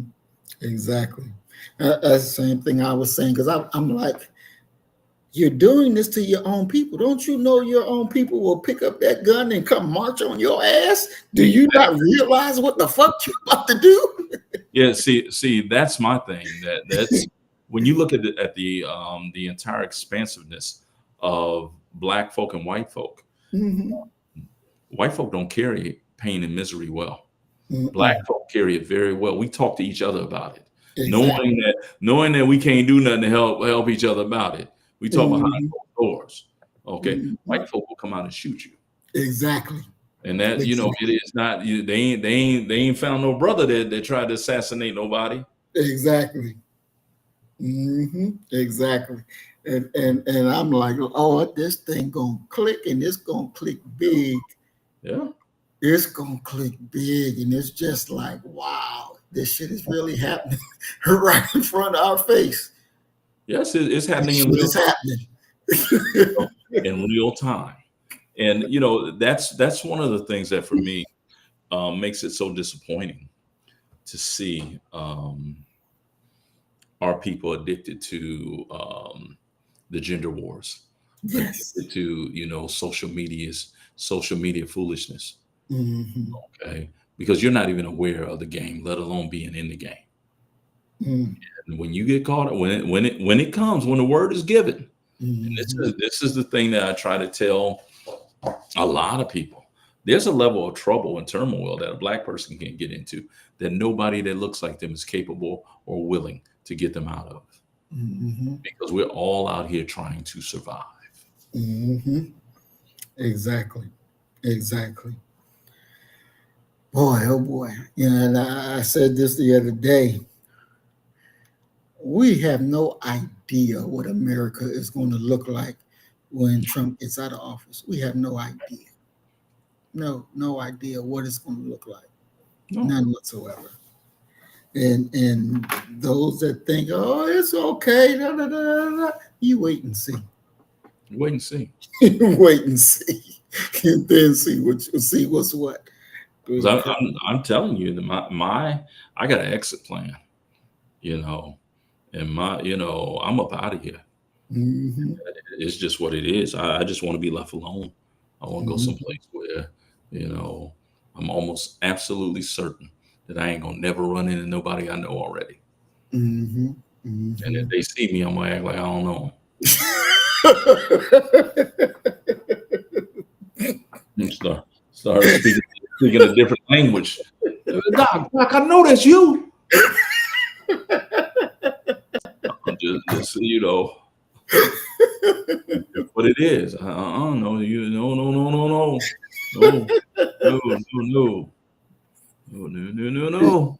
I got these words that I make up for my dogs. The words don't mean nothing, you know, but I say it to them, you know, and it causes them to just pause and look like, what? Man, so yeah, you see me and I say, "Ungale." Well, you don't understand that that's what's going on. I'm speaking a new language. Okay, I do not want to be bothered. You know how they, you know, they talk about they were able to identify Bin Laden because he would come out and he would just walk. That's gonna be me. I'm gonna be up on a roof, just walking back and forth. He never comes down. That's what he does. He has one guy that he orders food and groceries. That's the only guy that gets to go up there. Yeah. I don't want to be bothered, man. I tried to stay calm. Tried to. You didn't want to come. Exactly. We're going to look at our last video for tonight. Let's see. Share screen.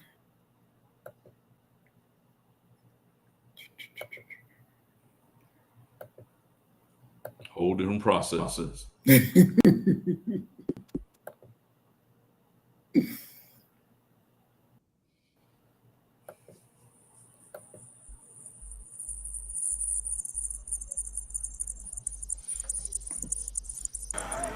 Take this pledge with me.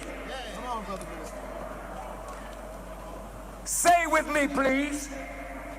I say your name. Pledge that from this day forward, I will strive to love my brother as I love myself. I say your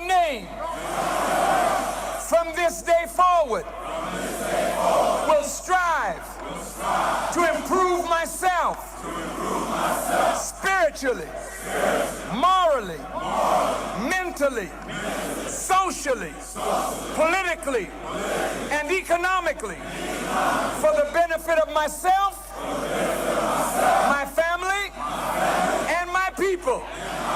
I say your name, pledge that I will strive to build business, build houses, build hospitals, build factories, and enter into international trade for the good of myself, my family, and my people. I say your name, pledge that from this day forward, I will never raise my hand with a knife or a gun to beat, cut, or shoot any member of my family or any human being except in self-defense. I say your name, pledge from this day forward, I will never abuse my wife by striking her, disrespecting her, for she is the mother of my children and the producer of my future.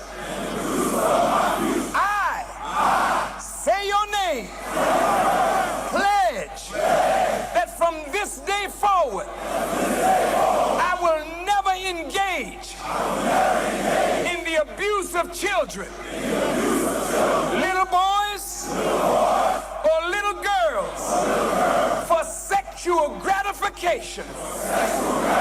But I will let them grow in peace to be strong men and women for the future of our people. I say your name, will never again use the B word to describe any female, but particularly my own black sister. I say your name, pledge from this day forward that I will not poison my body with drugs or that which is destructive to my health and my well-being. I say your name, pledge from this day forward, I will support black newspapers, black radio, black television. I will support black artists who clean up their acts to show respect for themselves and respect for their people and respect for the ears of the human family. I say your name, will do all of this. So help me God.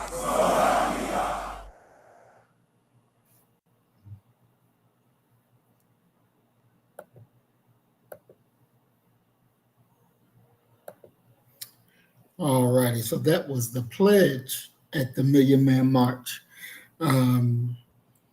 Doc, what's your thinking about the pledge? Do you think that it was a worthy one? Well, it's certainly a worthy one, but it's a worthy one as far as the idealism behind it. But when you look at where we are today, one has to ask themselves, did it have much of any impact? With some of the less savory segments of our community.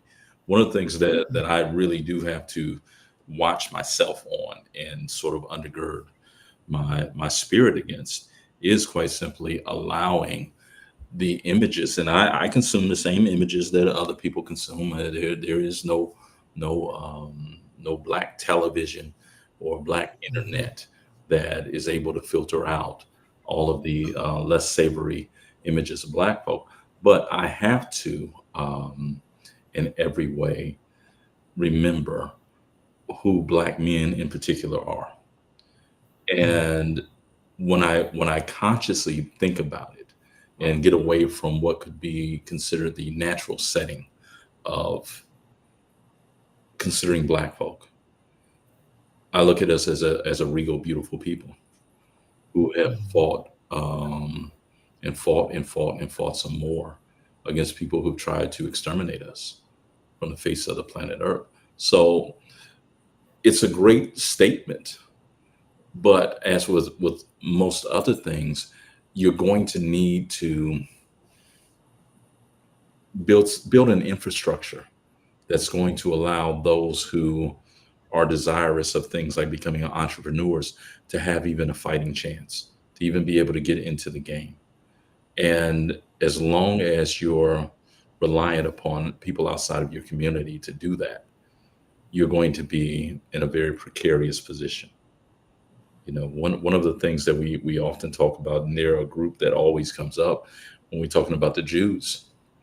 You say what you want to about them, but they are able to fund their own dreams.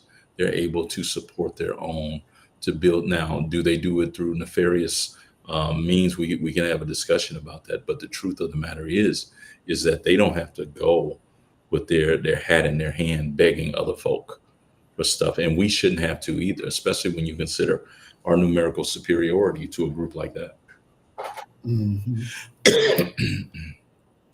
Definitely. And you know, Doc, one thing that's difficult to understand, you know, to a point. So like for me, you know, I got promoted at work, so now I'm in management, and it's like the same black people that we were cool when I wasn't, now all of a sudden you can't stand them. Now all of a sudden I ask you to do A, B, C, or D. You want to give me pushback. You want to, you know, and it drives me up the wall, literally. Literally, you know, I be feeling like sometimes, like, you know, like Moses, let me take your asses up on the hill and deal with you, you know, because you would think a man that's been a good brother to you for what, 2-3 years that I've been there, and now that I'm elevated, you should see me as a brother, a friend to help protect you, you know, but you see me as the enemy. Yeah, What the fuck is you? but that's highbrow thinking. What you're thinking about right now. Jesus. That's highbrow thinking. And and in many ways, when you're talking about our folk, regardless of what aspect of us that you're talking about, you have to filter it through mental illness. It's very difficult to be born black and to exist in this nation black and to feel good about black folk. And so you're going to see those things occur, you know, and they're not being one of my colleagues, I still talk about him as if he's still alive, Derek Wilson, brilliant brother, psychologist out of Morehouse, wrote this great book that if you want to read something about black psychology that is incredible, is Ubuntu Risings.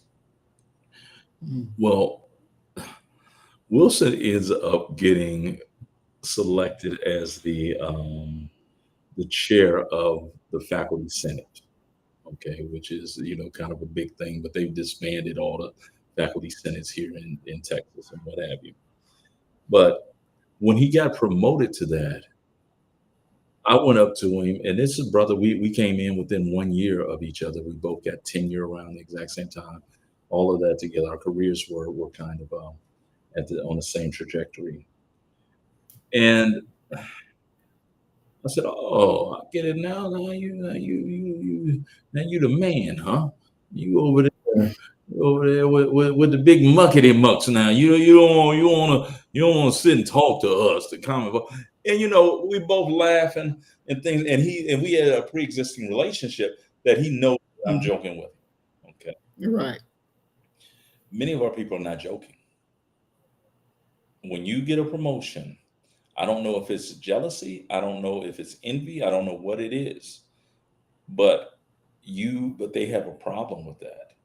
And I deal with it. I've dealt with it throughout my entire career, where I can instantaneously go from I had a class at Columbus State Community College, and I always get places early because I'm like, I don't want to get caught in traffic, be late, look unprofessional.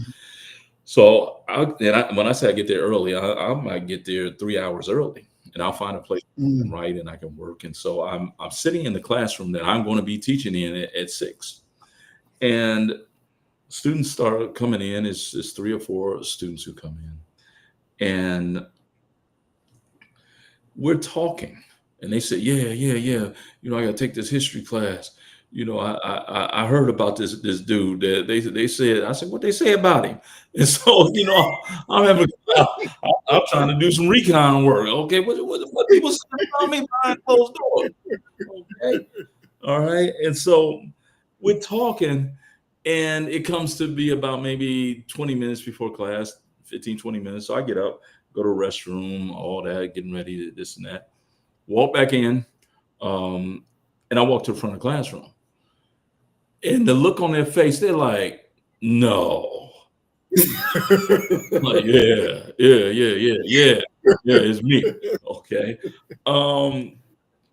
There,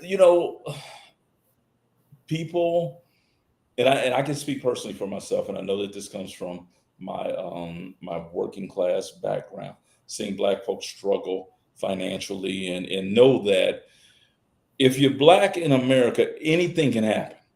And I'm a Jones. If it's gonna happen, people talk about Murphy's rules. No, they need to name that Jones rules, because if it can happen, it's gonna happen to me. Okay. I say that to say this, that I don't talk when, like, I had a dean. He was one of my greatest deans, Dean Danny Kelly. Dean Kelly asked somebody this about me. He said, is Jones a stutterer, or does he talk? Because he doesn't. I would never talk when he was in the room. When we're in a meeting, other people raising up sand about how, well, you need to fix this. But man, are you crazy? This man will go back to his office, and you will not have a job. And so his daughter, Lauren, who's a beautiful young lady, me and Lauren became friends. And apparently he said something to her about how I don't talk. And she said, he talk all the time. He said, no, no, he don't. And so we were at a banquet dinner, and he said, matter of fact, Cornel West was speaking that night. And he said, so now he's sitting right next to me. People talking, and I just shut up. He said, how come you talk when I'm around? I said, because I don't want to lose my job. You get what I'm saying? Exactly. You had a bad day or what have you. I don't know what your politics are. So the best thing for me to do is to sip on this little glass of water they done gave me and hope that they bring me some more. But a lot of people don't. You filter it through a lot. So in their minds, it could be a situation where they've been in this situation before.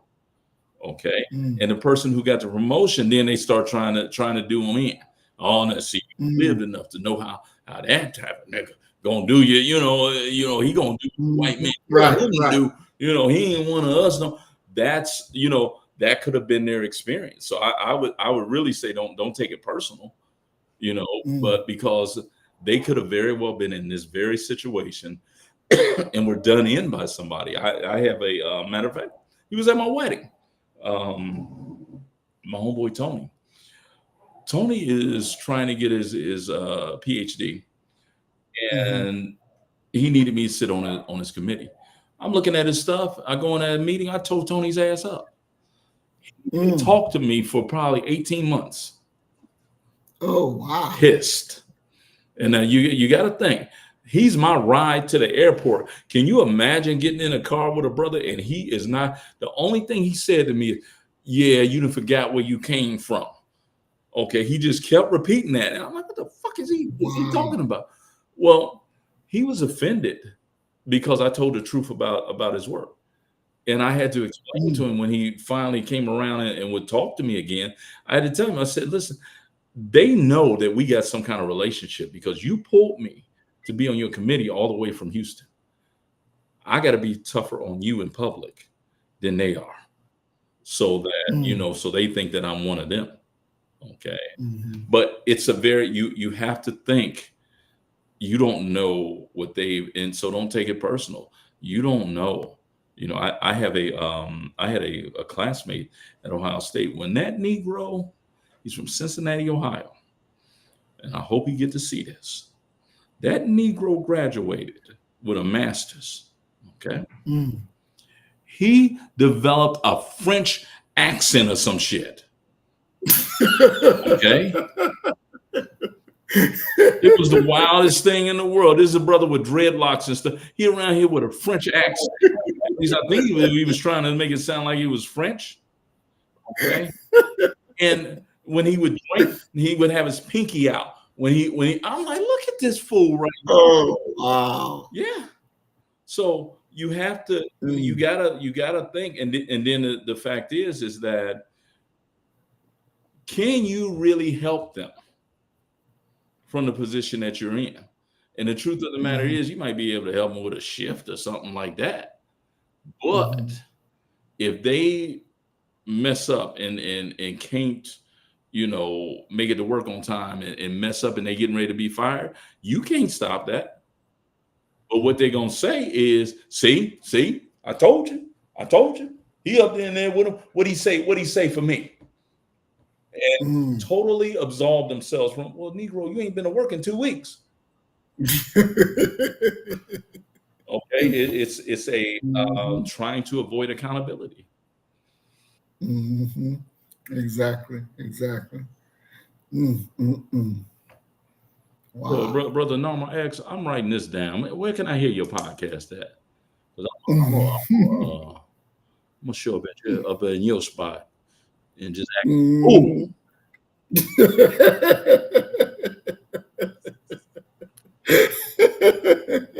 Fool up in there. I'm gonna act like I'm Floyd.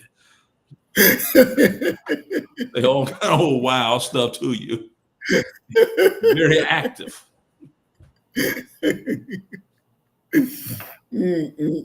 Definitely. All right, so we're at our closing comments. Doc, for your closing comment, where would you say in this modern context that those who wish to harness the spirit of the Million Man March, what must they do starting this day forward? Find your tribe. That's the big thing. You have to find your tribe and be willing to have your tribe expand in ways and directions that you could have never imagined. Find your tribe. That's really what it comes down to. Now, for me, I've kind of, you guys are my tribe. I've found my place where I'm comfortable, where I can get re-energized and I can get refocused. So find your tribe. And that's probably the best thing that I can say, because this work here is taxing, heavy, and that's not even including living life as a Black person in America.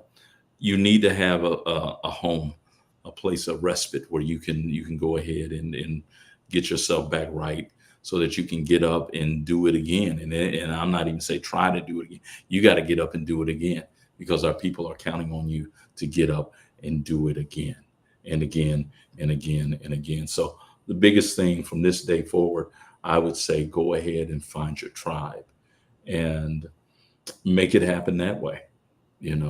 Find like-minded people and really shun those that are not about the right thing. I'm no longer an advocate for trying to reform someone. when they are ready, they will come. Definitely. I definitely agree with that, Doc. Anything else you want to add before we shut down? The big thing is, we missed Saturday, so I'm glad that we're here on Sunday doing what it is that we do. Love you all, love being here, and look forward to, God willing, next Saturday we'll be back, at the same place, same time, doing what we do, just not playing rap videos this time. So apparently there's some people behind the scenes who don't want us to listen to our people's beautiful message. So the most rap that you're gonna see is my shirt, Eric B. and Rakim, 86. Exactly. Boy, oh boy. That was something else. I was so hot about that. I'm still hot up under the collar about that.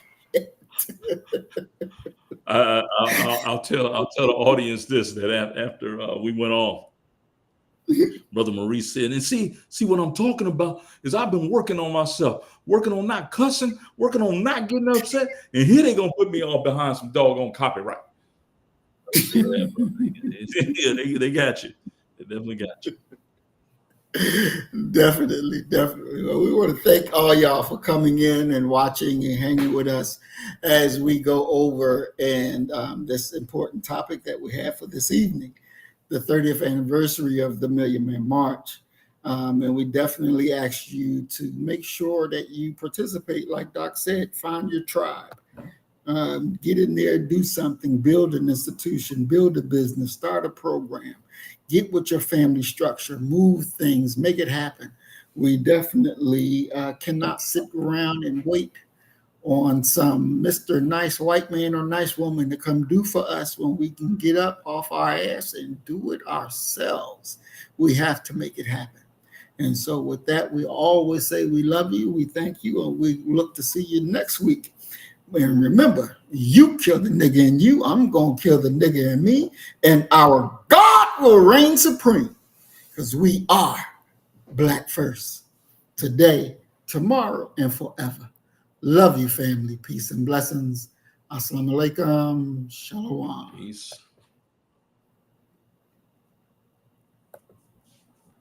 So you better get the message and get it straight. You're going to need some bridge work. It's simple as that. Because we're living